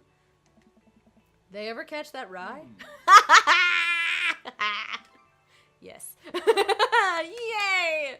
I love all the dad jokes. I love dad humor so much. I leave the classroom and make my way out of the school. I'm still a little bit in shock that Amanda was able to hide this so well from me. She's always been such a force for positivity in my life, especially after we lost her father. Amanda must be done with classes for the day by now. I'm sure she would appreciate a ride home, and maybe I can talk to her about what's going on. I pull up to the carpool and Amanda hops in the passenger seat. So, did you have fun gossiping about me? Mr. Vega and I actually just gossiped about our celebrity crushes. I forgot what he looked like for a minute. I haven't been looking. So you talked about Mario Batali the whole time? It was a very productive meeting. I'm pretty hungry. Can we grab some dinner? Doesn't school end at like 3 p.m.? Sure thing. We can make something at home. Should we cook? Should we be domestic? Let's be domestic! Sure. Cool. I think with our powers combined, we can throw together a gourmet meal worthy of the Food Channel. I don't know about that, but I can promise you it will at least be edible. That's the spirit. We drive in silence for a short while. Amanda plays a game on her phone. I should say something. You know, sometimes when a kid gets older, they find that they have to keep things hidden from their parents. And that's okay, because sometimes that's what kids do. And that's okay. But also sometimes it's good to have the parents' perspective, because, you know, maybe the parents have also dealt with similar situations. And maybe they're a little cooler than you give them credit for. Anyway, what I'm trying to say is it's good to share. Love you. Have you been reading my tweets? You have a Twitter? What? Never mind. Look, sweetie, Mr. Vega said you haven't been participating in class and that you're not turning things in. Oh, I'm fine, Pop. Senioritis and all that. I thought you liked Mr. Vega's class. It's fine. He's fine. We pull up to a stoplight and I eye Amanda. She's still texting. Just, I want you to know that you can talk to me about anything.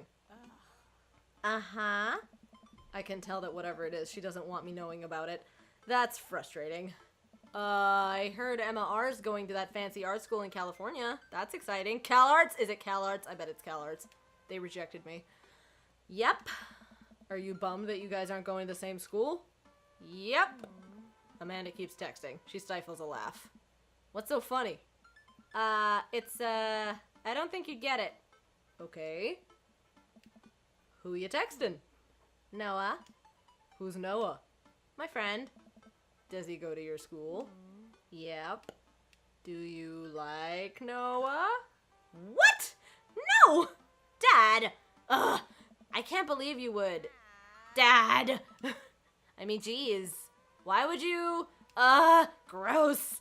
Sorry, just asking. Dad, he's just my friend! Guys and girls can be friends! He's my friend! Okay. Jeez! This is going well. Well, good talk. Love you, kiddo. She leans forward and turns up the radio. I guess that conversation is over. Cool. That went well. Amanda and I get back home and start cooking some dinner. I found this artisanal mac and cheese recipe online I've been dying to try. Artisanal? There's 2 ingredients to mac and cheese. Mac and then cheese. Dad, please try and enjoy the finer things in life. I think you of all people should be able to appreciate what one can do with cheese. Plus, it has bacon in it. Aren't we as a society collectively over bacon? Bacon never stopped being good. It just has a PR problem. We get to work on the recipe. Amanda measuring things out and handing them to me to dump in the bowl so I can feel useful. Amanda puts me on bacon duty, so I chop a bunch and toss it in the pan to get it sizzling. The key to good mac and cheese is a balance of texture and flavor pops. Not only are we going to want the fullness of the cheese and the bacon, but we also need to counterbalance it with the crunchy mouthfeel of breadcrumbs. Mouthfeel? What's a mouthfeel? You know, when you eat stuff and the texture, listen, I've been watching a lot of the Food Channel and I honestly don't know what it means. It just makes me feel sophisticated to say. I feel that. No, I get that. Every time I watch that channel, I just feel in order. Hungry, jealous, insecure about my cooking ability, and then hungry again. I like the mouthfeel of that sentence. Oh my god.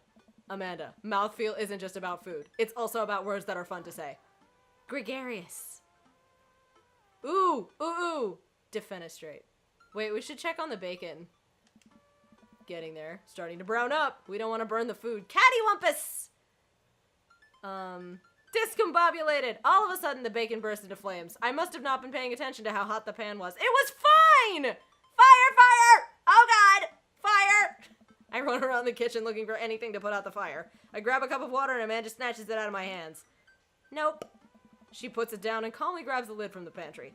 She places it on top of the flames and turns down the heat. I finally calm down. Did I almost just burn down our brand new house because I was too busy saying silly words? Indubitably. Cool. Who wants takeout? That went well.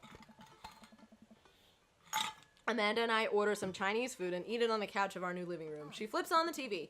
Oh, cool! Long Haul Ice Road Paranormal Ghost Truckers is on. Your favorite, right? Oh, hell yes. They have to make it over the Canadian tundra before the ice road melts, but also they're hunting ghosts! Also, the trucks are haunted. This is an episode I've already seen, but it's one of the best. Callum and Flint Dogbone, the twin brother truck driving and ghost hunting duo, find themselves in the greatest peril yet. Oh no, the ghost done got what? Oh no, the ghost done got control of the truck. I can't steer on them there. Wow. Whew, that was this. Okay, rewind. Oh no, the ghost done got control of the truck. I can't steer on them there damn ice roads. Let me use this EVP meter to try and communicate with the spirits. Flint, we're about to die. I almost got it. If you listen carefully, it sounds like it's saying you're gonna die. That's because we are about to die, you.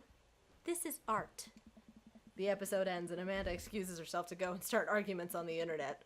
I stay up a little longer, curious about the exploits of Callum and Flint Dogbone after their disastrous ice road accident. Afterwards, I crawl into bed and get a good night's sleep. Which is desperately needed after that last night shenanigans that we got into. I ran out of water. I should switch to tea for this game. Sheesh, there's so much talking. Z. Morning, sleepyhead. 5 more minutes. You have never, ever let me have 5 more minutes, so get up. Fine. We have cereal for breakfast and spend the morning putting together furniture. Amanda is much better at interpreting the tiny manuals. We're able to put together a few shelves and one desk, but I'm pretty sure it was supposed to be a bookcase. So, you excited for the cookout today? If there's food, I'm excited. I'm all over those terrible store-bought sugar cookies that everyone brings to parties. Yeah, those are bad. Which means there are more for me. Don't you want to meet some of the people in the neighborhood? I'll probably end up standing uncomfortably in the corner with a plate of food and hope that nobody talks to me. Yeah! Dad, you're a beautiful work in progress. We will get that butterfly to emerge from the cocoon. The social butterfly. Well, we better start getting ready. We definitely don't want to be late. What? No, we have to be fashionably late. Who shows up to a cookout on time? You know what? We're going early, just because you said that. My boyfriend is like that. I head out the door and Amanda reluctantly follows. We walk across the street to Joseph's house with a store-bought veggie plate. We didn't want to risk burning down the house again. It's fair. Wow, that is quite a yard. I guess we're not as early as we thought we were. Joseph's backyard is already packed with people, and the smell of hot dogs wafts through the air. Small children run through a sprinkler, and adults chat in small clusters. I set our veggie plate down on a table next to 2 other veggie plates. Huh. Hey, there's Joseph. I wave to get his attention. The moment he sees us, he jogs over, arms open wide. Welcome! I'm so glad you two are here. And you brought veggies. Let me introduce you to my family. Kids, come on over here. This is Chris, my eldest. Hi. This is Christian and Christy. They're twins. They stare creepily and say nothing. Then, of course, there's our youngest, Krish. Wait, where is Krish? Maybe Mary put him in his crib. Wait, Mary? That Mary? Oh no, it's the woman from the bar the other night. What is she doing here? Oh, and how could I forget my lovely wife, Mary? Joseph pecks her on the cheek. She smiles. Oh, my God. Ah, Mary, sweetheart, did you put Krish to bed? I'll have to go look for him. What? You'll have to... Joseph takes a moment and regains his composure. Mary, this is our new neighbor, Chad, and his daughter, Amanda. I'd shake your hand, but I have a glass of wine that I need to tend to. I love her. Nice to, meet you, Mary, for the first time. Charmed. Well, I have to go over there now. Mary leaves. Oh God, this is so awkward. I wonder if Joseph knows. I wonder if Mary knows that Joseph knows. I wonder if Joseph knows that Mary knows that I know. It takes all of my energy not to run away from the barbecue and start fresh in a new city. Ha ha! My wife has a wonderful sense of humor, but please, you two enjoy the barbecue. All the guys are really excited to meet you. Here, let me introduce you all round. Let me introduce you to Damien. Joseph beckons a tall man in gothic attire over the conversation. Oh, wow! Okay, he's a fucking vampire. Good eve, friends. Damien, this is our new neighbor, Chad. Ah, so lovely to meet you. Damien shakes my hand and then bows. If ever you're interested, it would bring me great pleasure to host you for a spot of afternoon tea. Wow. Yeah, that sounds rad. He's wearing a cape! And red eyeshadow. Oh my God. Splendid. Well, I must be off. Perhaps our paths shall cross again. Damn, what a classy dude. He's a fucking vampire, for sure. Wow, I think I've actually met everybody else. Great! I bet you're excited to get to know everyone better. Hope you both enjoy yourselves.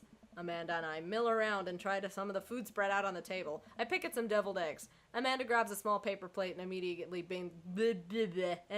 begins piling it with baked goods. I don't want to have to make friends. Come on, Dad. Who are you gonna party with when I go off to school? But I don't want to have to do pleasantries. Dad. They're gonna talk about weather. Go. Do it. Make a friend. But how could I possibly abandon my only child at a social function? That's bad parenting. This plate of cookies is my new dad. Bye. Amanda shoves me into the center of the yard. Well, here goes nothing. I look around the party and I'm surprised to see some familiar faces. Isn't that the barista from the Coffee Spoon? Yeah! Oh dang, Robert's here? Didn't that guy throw a frisbee at my head? That mysterious goth guy. Isn't that Amanda's teacher? Hey, I know Craig. But wait a second, all of these people live in our cul-de-sac? That can't be right. I better investigate. Burger time. Shit. Matt, Hugo, and Craig, because I love Matt. Matt and Hugo seem to be embroiled in an intense discussion. Craig looks on, smiling politely. I walk over to say hello. Well, I don't think it's fair to try and compare two art movements like that. Periods in art only exist because they're a unique byproduct of the social and political climate of time and place. And to try to take something like, say, the Rococo period and compare it to postmodernism in America, you're completely disregarding the context in which a work of art is created. Matt and Hugo seem to be so busy talking that they don't notice me. Craig leans in. Dude, I have no idea what's happening.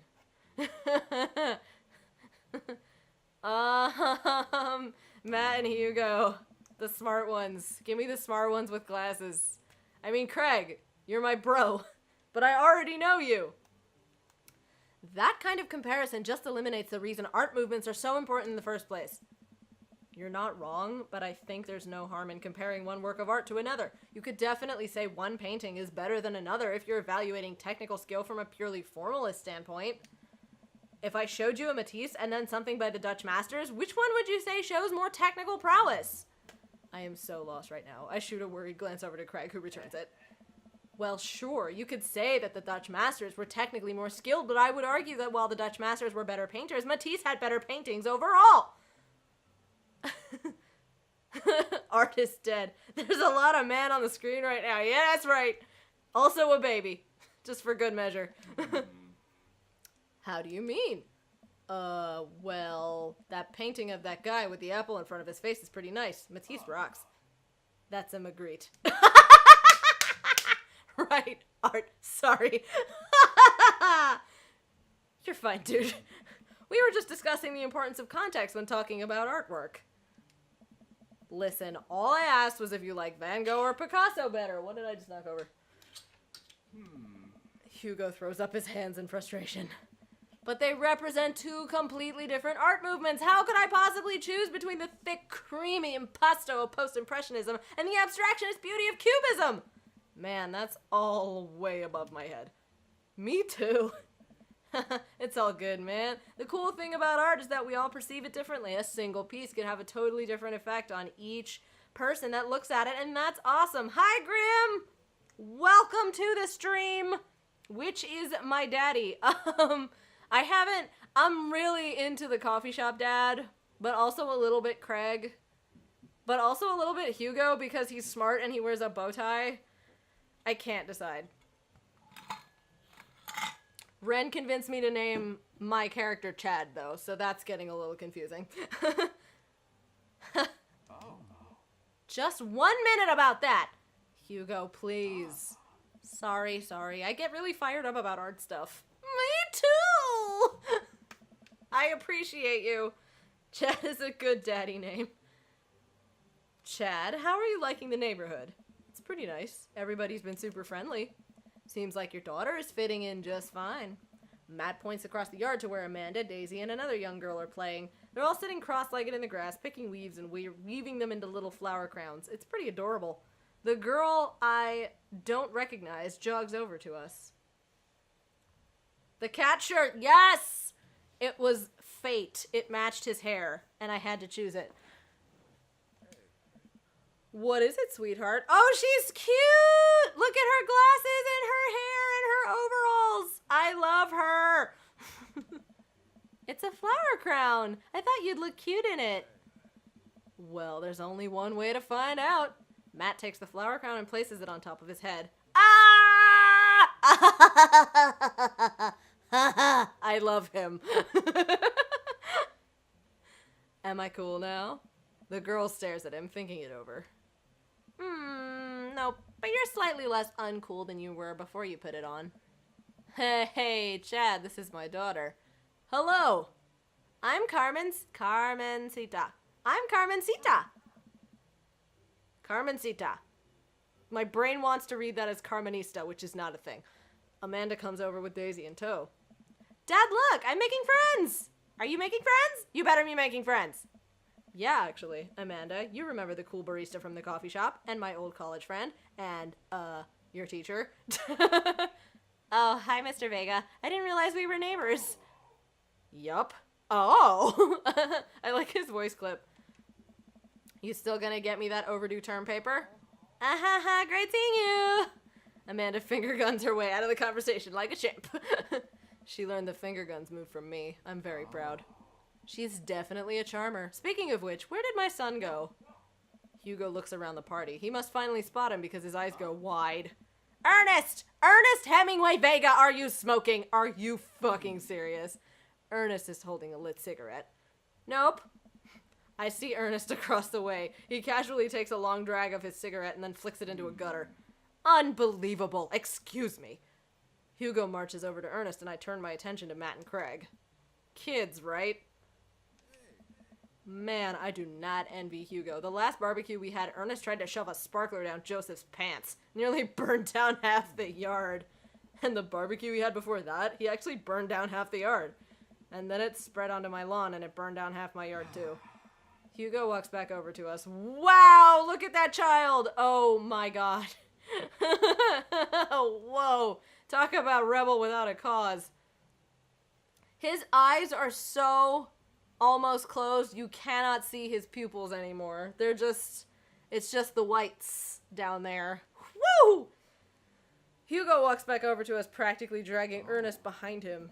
Hey everybody, sorry about that. Chat, this is my son Ernest. Hello. Ernest looks away, sulking, his hands shoved deep in his pockets. ... Hugo nudges him impatiently. Hey.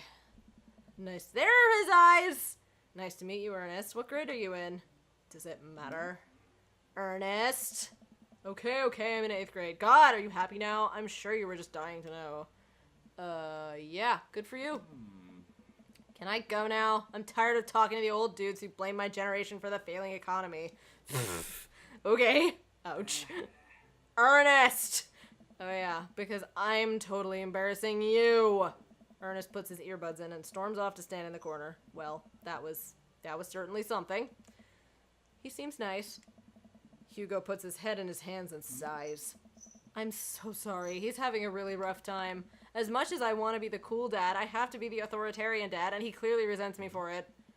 I mean, I think as a dad and as a teacher, that's about as authoritarian you can get.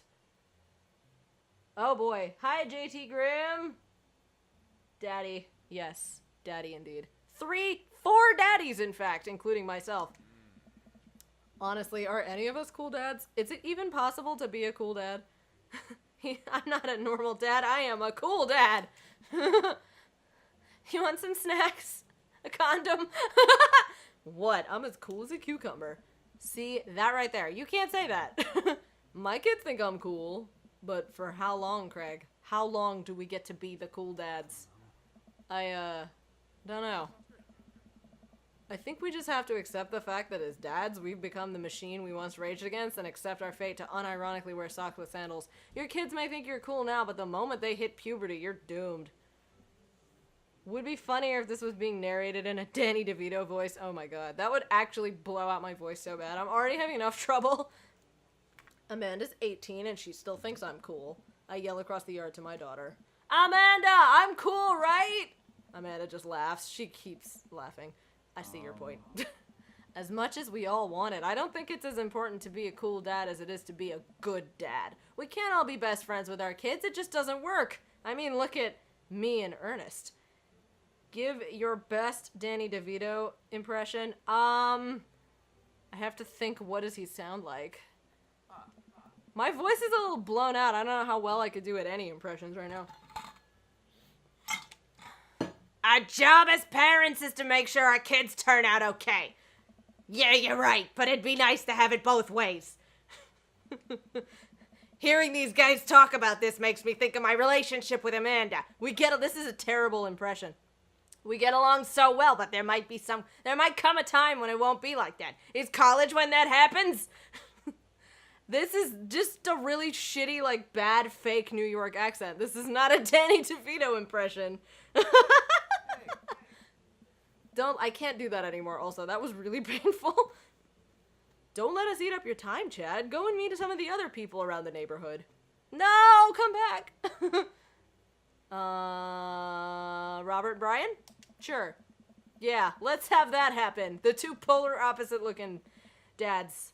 Months ago. Oh, my buddy Chris already did it months ago, and you can watch it on his archive channel on YouTube. Noted. I can't words. Bleh. I will look that up. Thank you, JT Grimm. Or post a link in the what the fuck? In the Discord, in the Tunes and Vids channel, so I remember to check it later. Dibs on dad bod?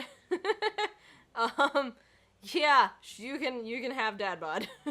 I've already had brooding leather jacket man, so gotta dip. You're the best. You're the best, Kid Kevin. Thanks for popping in. I appreciate you. I'll save dad bod for you.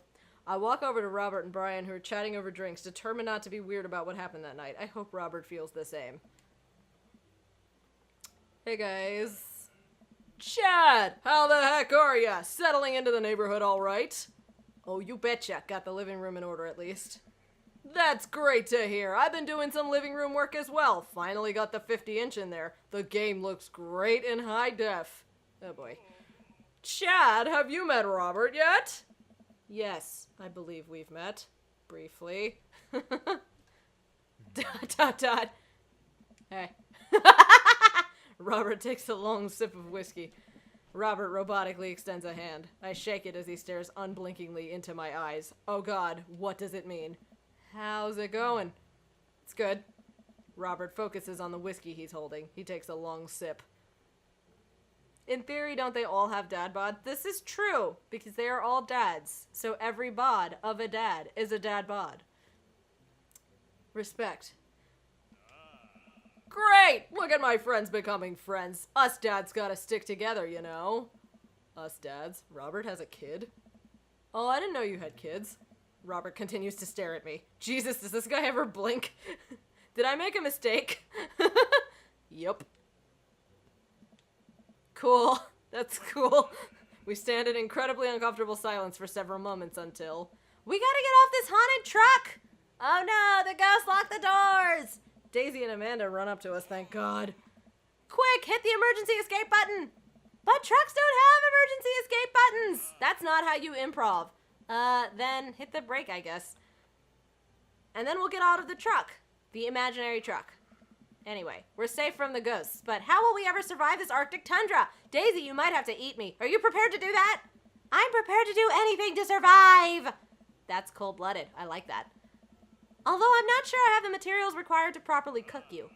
Wait a second, are you guys playing Long Haul Ice Road Paranormal Ghost Truckers? Yeah! Amanda and I love that show. It's the best! Especially that episode where Colin hides Flint's keys and Flint retaliates by breaking an ancient cursed urn and sending the spirit after him. Yeah, it's such quality reality television! Alright, Daisy, I found us a couple of bugs. They're gonna make a great meal. Lots of protein. Gonna keep us from starving out here in this harsh, icy wasteland. But there's a whole table of food right over the... Daisy, it's a game. We're playing pretend. It's what kids do. Live a little. Amanda gives Daisy a handful of gummy worms from the snack table. They eat them with mock disgust. Let's go find kindling for a fire. Okay, but not an actual fire. Because we're playing pretend? Now you're getting it. Daisy and Amanda run off. What a cute couple of kids. I turn my attention back to the conversation, but wait, where did Robert go? I skim the party and finally find him in the corner talking to Mary. Does he not want to talk? Man, I've never seen her get along with anyone so quickly. I snap out of my Robert-induced haze. I guess Amanda just sort of has a way with kids. That's kind of amazing. Daisy doesn't really get along with kids her age. It's nice that he's not trying to one-up me this time. Maybe we can have a regular friendship after all. Imagination is easily wasted on the hungry. Yeah, I don't want to talk about pretend food. I want to just eat burgers. Really? She just kind of keeps to herself. Her teachers say she spends every recess in the library. I think the other kids are intimidated by her intelligence. There it is. Great minds. I wouldn't worry about it too much. Amanda was shy at Daisy's age, too. She used to have a habit of crawling under tables and crying every time we took her to a restaurant. Ugh. She bit people, too. Okay. Oh, kids, right. Gotta love them. You're required to by law. Well, since they're getting along so well, maybe we should try to put together a little play date for them. Yeah, that'd be nice. Well, I don't want to take up too much of your time. Go meet some of the other fellas. We went New York for a second. Joseph and Damien. I spot Joseph chatting with Damien by the grill. I wonder what they're talking about. I walk over to them. So I'm curious, can you walk me through why you had your house painted black? Where do I even start? The house stays warmer in the winter. It provides an artistic contrast to the rest of the neighborhood, and it complements the crimson interior perfectly. It's definitely an interesting choice. Thank you. I'm very proud of my abode. Chad, I was just having a conversation with Damien here about his aesthetic design decisions. Ah, greetings once again, Chad. Do tell me about yourself. Are you new to the area? Don't make me whip out my evil superpower, the ability to make people hungry with awesome food descriptions. Dude, You don't need a superpower to make me hungry. I'm always hungry. Yes, my daughter and I just moved in the other day. Are you enjoying the party so far? Oh, definitely. Thanks so much for putting this on. It's nice to be in a cul-de-sac where everyone's so friendly and welcoming. Amanda walks up to the conversation. Hi, it's Damien, right? My name's Amanda. At your service. What a pleasure it is to meet you. Damien finishes the sentence with a flourish and a bow, producing a single rose and offering it to Amanda. He's so extra! Amanda blushes and returns the gesture with a curtsy. My, do you know how to treat a lady? Hello, Amanda. Seemingly out of nowhere, Joseph's twin kids appear. Are they speaking in unison? Hey. Amanda likes the vampire daddy. Yeah, she does. She does. Won't you come and play with us? Come play with us forever. Guys, enough with the creepy twin shtick. We've talked about this. Christian and Christy slowly back away. Where do you think they got that from? Mary pops into the conversation, wine in hand, of course. I don't know. Mary takes a long sip of the wine. Damien has found his next murder basement victim. Hey, just because he's dressed like a vampire doesn't mean he's actually going to eat anybody. I think I may have taped over a VeggieTales VHS with The Shining. Who knows? She takes another sip of her wine. Where's Krish? Wasn't he with you? You had him a moment ago. He's probably stuffing dirt in his mouth. He'll be all right. Toddlers are pretty resilient. Mary tips her glass to me. Ain't my first time to the rodeo. It's my fourth. I have squeezed 4 little... Sweetheart, would you do me a favor and please find Krish? That would be great. I'm sure he's fine. Mary. Okay, jeez. Mary finishes her wine and wanders off. Dad, can we go now? Ah, Lucian. Of course that's Damien's kid. People always say it's the gingers that have no soul. I argue it's the blondes who are the soulless monsters. Oh, come on. Have I introduced you to Chad yet? Huh, it's that punk from Amanda's school. I remember you. Whatever. That's no way for a young man to speak to his elders. Be polite. Lucian bows. Whatever, sir. Lucian bows again.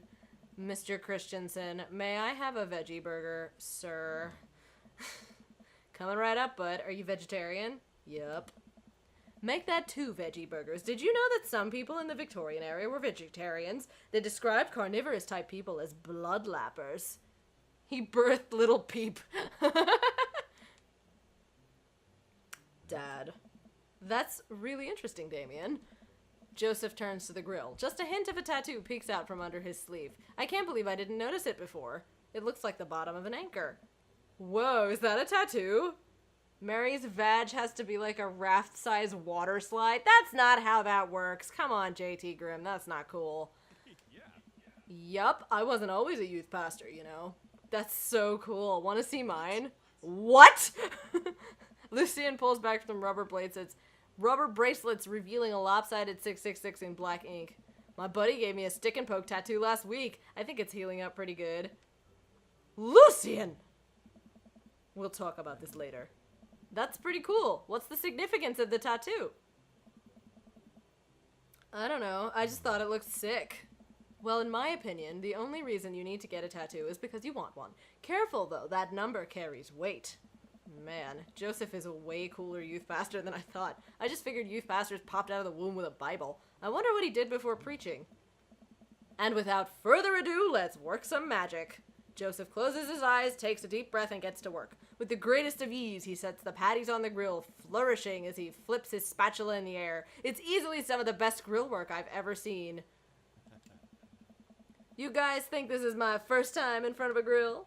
He's working faster now, effortlessly tossing cheese onto patties and perfectly grilling onions on the side. One after another, the dads take notice and crowd around Joseph to admire his masterful technique. You probably didn't know this, Chad, but Joseph's known around here for his grillmanship. He's ungrillable. I've tried to get on his level, but I just can't catch up. Let us keep studying. He has a rare quality about him.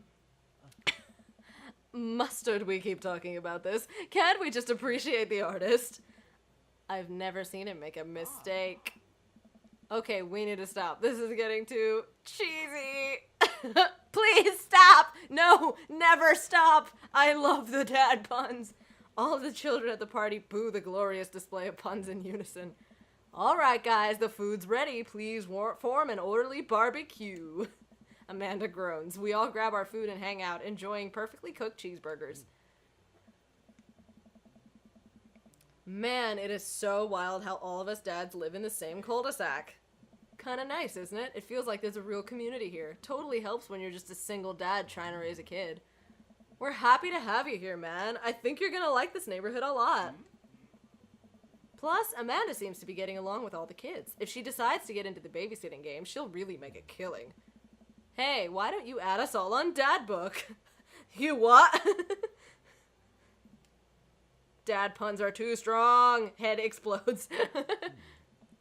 Yeah, it's a great social network for dads to keep in touch with each other. We're all on it, so if you ever need to reach out to anyone, that's the simplest way to do it. Sorry, I'm just an old-fashioned dad. Social media goes over my head sometimes. Don't worry, Pops. I'll help you figure it out.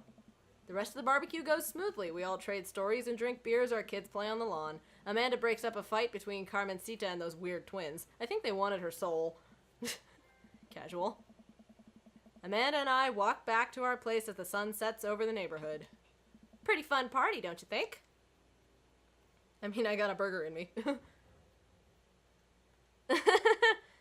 I don't know. I like all these answers. Feel like I was at a networking event. Dad Book, methinks they mean grinder. A little bit. Just a little bit. I'm gonna get LinkedIn notifications out of this. I just know it. You don't think it's nice that people want to connect with you? Not when their affection jams up my inbox, metaphorically speaking. Well, hey, at least you met some other cool dads. You should hit them up on Dad Book. Maybe I will, if I ever figure out how social media works. I have a good feeling about this place. Me too, Dad. Aww. Minimize eating fried foods, candy, and sweets. No. Amanda and I arrive home with the remnants of our veggie plate. Huh, seems like nobody was really into the cauliflower. Bro, cauliflower is great, alright? Dip it in some ranch, it's awesome. Any big plans for this evening? Actually, yeah, I'm going out with some friends. Oh. Is that okay? Of course, just keep me posted and be home before midnight. You got it. And be careful. I will. Make good choices. Of course. And call me if you need anything. Dad, you're not gonna do the thing where you wait silently for me to come home in the living room with all the lights off, are you? What? No, I've never done that and we'll never do that. Okay, do you have plans tonight? My plans were kind of to eat ice cream and watch TV with Amanda, but I'll find something to do. Slide into the DMs of the dads. Yeah. I'm gonna see how long I can sleep for. I'm gonna see how long I can sleep for. Kiddo, I am tapped out. But the sun hasn't even gone down yet. Yes, it fucking has. Look outside. The stars are out. I mean, the stars are out. You can see the stars. I still have sleep to catch up on from when you were a baby. Just let me be. I'm just relaxing tonight. Have fun, okay? Great! See you later! I watch Amanda drive off into the night. I really do hope she has fun. I plop down in front of the TV and turn on some Wine and Dine Mastermind with celebrity chef Gavin Chapman. Looks like Gavin's making a roasted rack of lamb with rosemary mashed potatoes. Delicious. I'd love to be able to cook like that, although I think if I was actually good at cooking, I'd use my powers for evil, like just making baked Alaskas all day instead of any food of real nutritional substance. Man, Gavin Chapman just caught that thing on fire, but he meant to do it! What a professional. I lose track of time as I blaze through several episodes of Wine and Dine Mastermind, and also one episode of some cooking show called Meat Hell. I'm not even sure what that one was about. It was just a lot of yelling. I glance at my watch. Man, it's almost midnight. I should check in with Amanda. I send a text. Hey kiddo, you good? I wander into the kitchen as I wait for a reply. Amanda's phone is almost always in her hand, so I'm sure she'll respond soon. Unless she's driving home now, in which case I hope she doesn't respond soon, because I definitely taught her better than to text and drive. I reach into the freezer and grab an ice cream sandwich. It's a little late for this, but I think I earned it after a long day of socializing. I check my watch again, and then my phone. Nothing yet. Okay, see, now I'm worried. Do I call her? Do I call the cops? No, it's too soon for that. I'll just send her a gentle reminder text. What's up? Half an hour passes. Now I'm really worried. The episodes of Gavin Chapman's Meat Hell are not only not assuaging my anxiety, but possibly exacerbating it with all the yelling, so I keep pacing around the house waiting for her to come back. Why didn't I find out where she was going? Who was she even with? Why didn't I know any of her friends' phone numbers? Why don't I even know any of her friends' full names? Who is Emma P? I decide to send her another text. Amanda, please text me and let me know you're okay. I can't help but think of all the awful things that could have happened to her. Oh, thank God it's her. Amanda opens the door and shuffles in. Finally, she's back home. I'm glad she's okay. Sup? Sweetie, thank God you're safe. Yep. But now that I know she's okay, I'm really mad. Why didn't you answer my texts? Amanda pulls her phone out of her pocket. Oh, whoops. Guess I didn't see those. She starts to walk to her room. Amanda Ann! Whoa, we're pulling out the middle name now? Amanda, you came home an hour and a half after your curfew and you didn't respond to any of my texts. You really freaked me out. I was about to call the cops. Dad, you're seriously overreacting. You're not gonna be like this when I go off to school, are you? That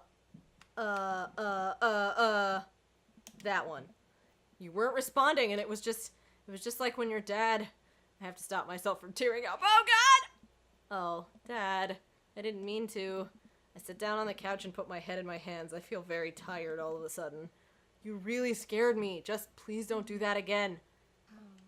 Alright, I'm gonna go to bed now. But we're still not gonna find out where the fuck she went.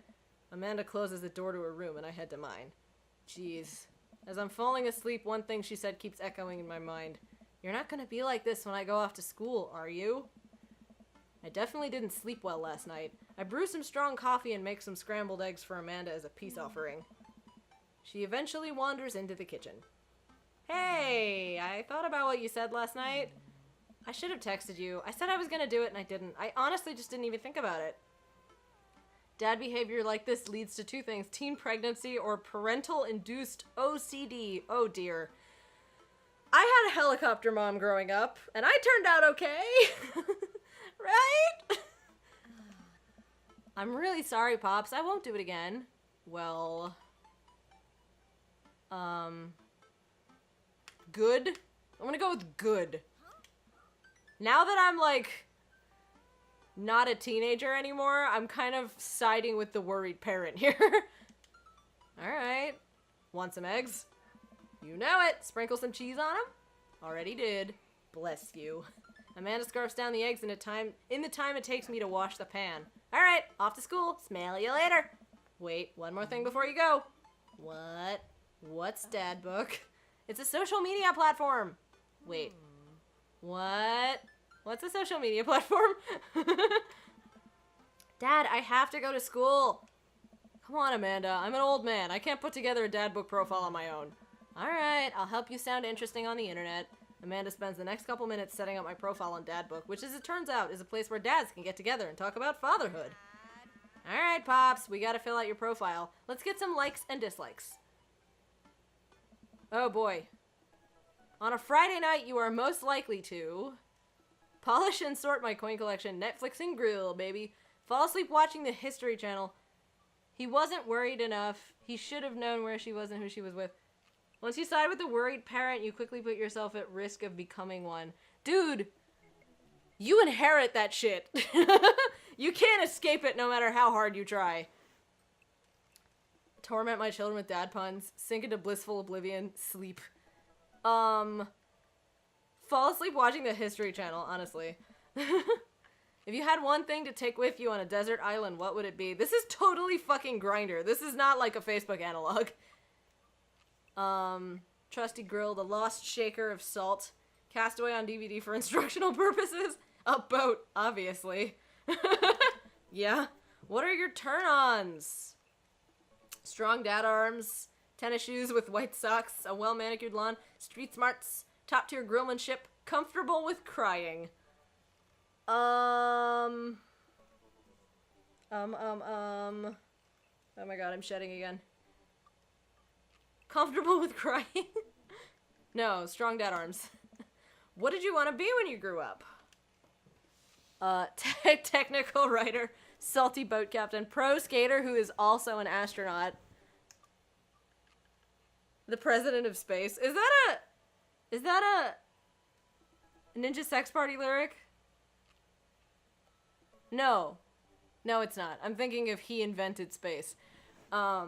Just ask Albert Einstein. My voice is cracking really badly right now.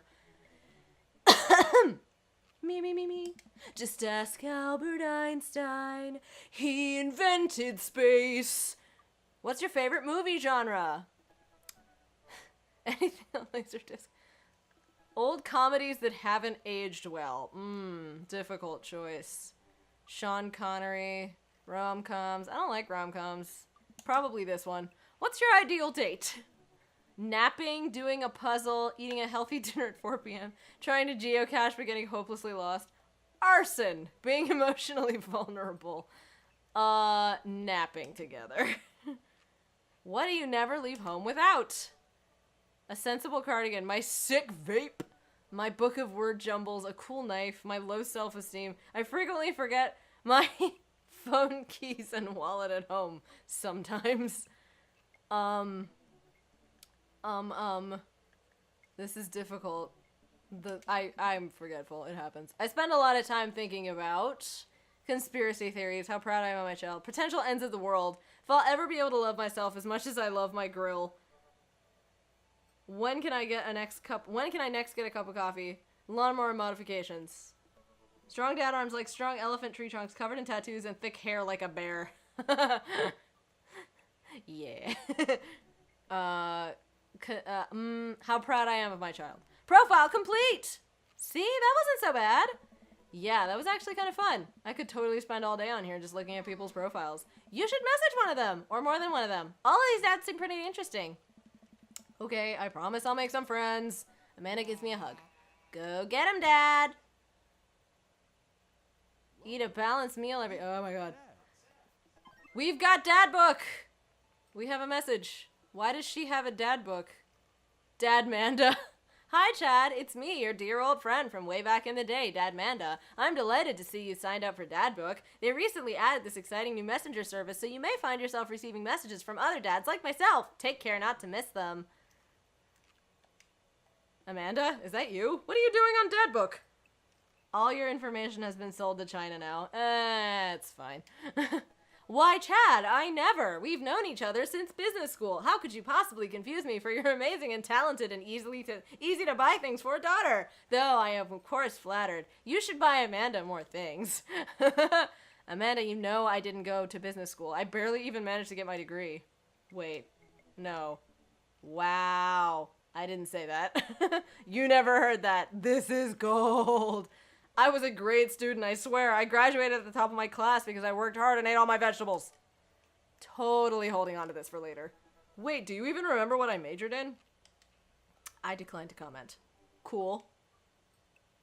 Conversation ended. Nice. Alright, how do we... Okay. I think this is a good place to call it a night now that we've entered Dad Book.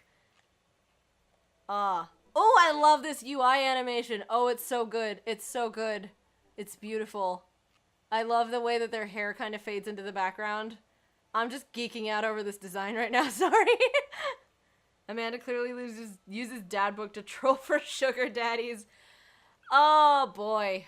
Oh, wow. That's an uncomfortable thought. I am loving this smooth fucking UI animation. Oh my god. I might, like, have to steal this for, like, a website in the future at some point. Just watching them move. I love it. Okay, sorry. Professional designer. Geeking out about these things.